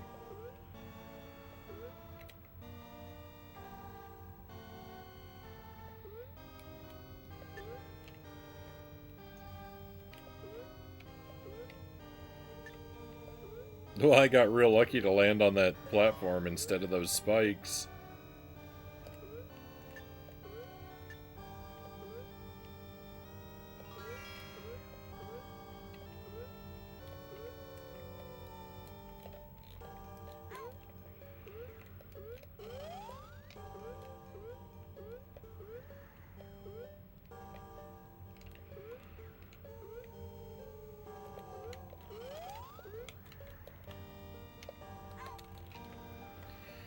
I don't know what I'm supposed to do there.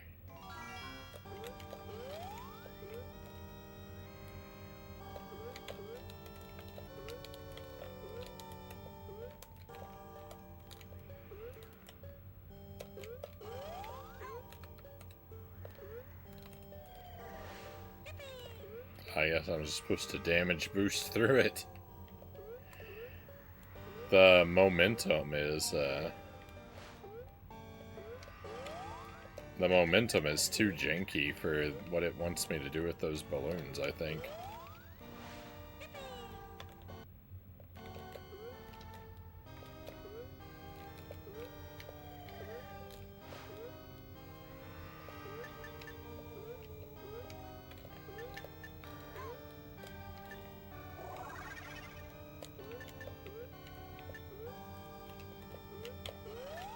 And you don't get second chances.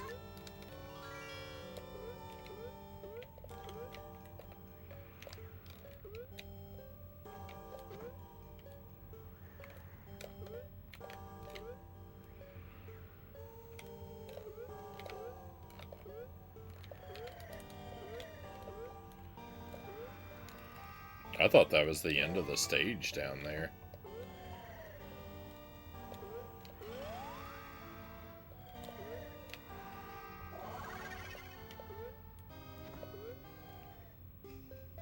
That is the end of the stage? Why did it let me do all that running around it? Oh, I missed 2 presents.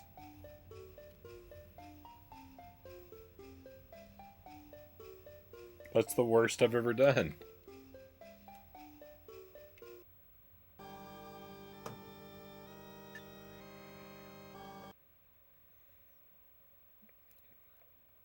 Alright, my friends. I don't know how much longer this game has, but unfortunately I am out of time for our stream tonight. We're going to have to wrap it up. Whoa. We will come back to finish this at some point. I can't say for sure when. I would really like to stream on Tuesday night, but I really doubt I'm going to be able to make it happen. So our next stream will probably be on Friday or Sunday. Because we've got Christmas this week, it could mean more than, it could mean about a week off. I don't know. Tuesday's really unlikely, Friday is a little more likely, and Sunday next week is, I would say, most likely of all. But if I don't see you, then Merry Christmas, my friends. I hope that you have a wonderful time. I hope that you're all happy and safe, and that I get to see you again afterward. We'll raid out, if you'll just stay with me another moment. I'll try and send us somewhere.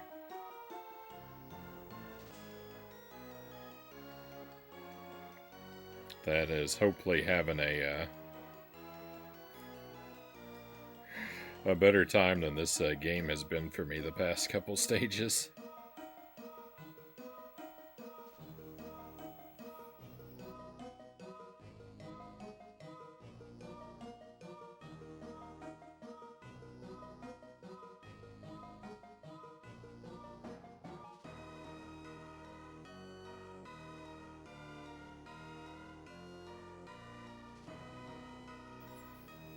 Alright, actually, I think I'm going to send this over to Sark.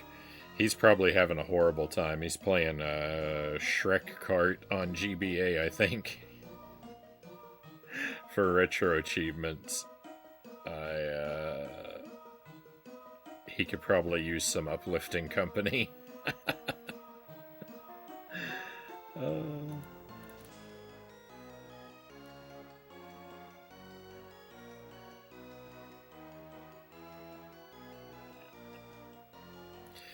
If I get another stream in before Christmas, then we'll probably try and finish this game up. But after Christmas, I've got a really janky-looking PlayStation 1 platformer I want to try. I bought it because I saw a YouTube thumbnail that said worst PS1 platformer. And that's the only thing I know about the game. I was just like, with that kind of glowing review... I didn't watch the video, I just saw a thumbnail. I said, well, someone on YouTube's calling it the worst platformer. I've got to add it to my collection. So I think we'll play that to ring in the new year. And then January is Jankuary. We're going to play a whole bunch of licensed trash. The theme for next year is... seeking revenge on previous year's themes, playing games that got away, things I didn't own that now we can play catch up on. So we're looking at stuff like Men in Black, Tasmanian Devil, Scooby-Doo. Oh, there's a bunch of things.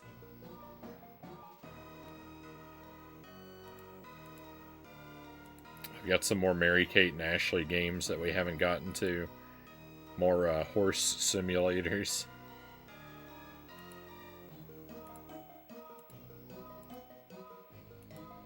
It'll be a wonderful month of complete garbage. But thank you one last time for being here tonight, my friends. Be well until I get to see you again, and hopefully that'll be real soon. Merry Christmas. And we're all done for tonight.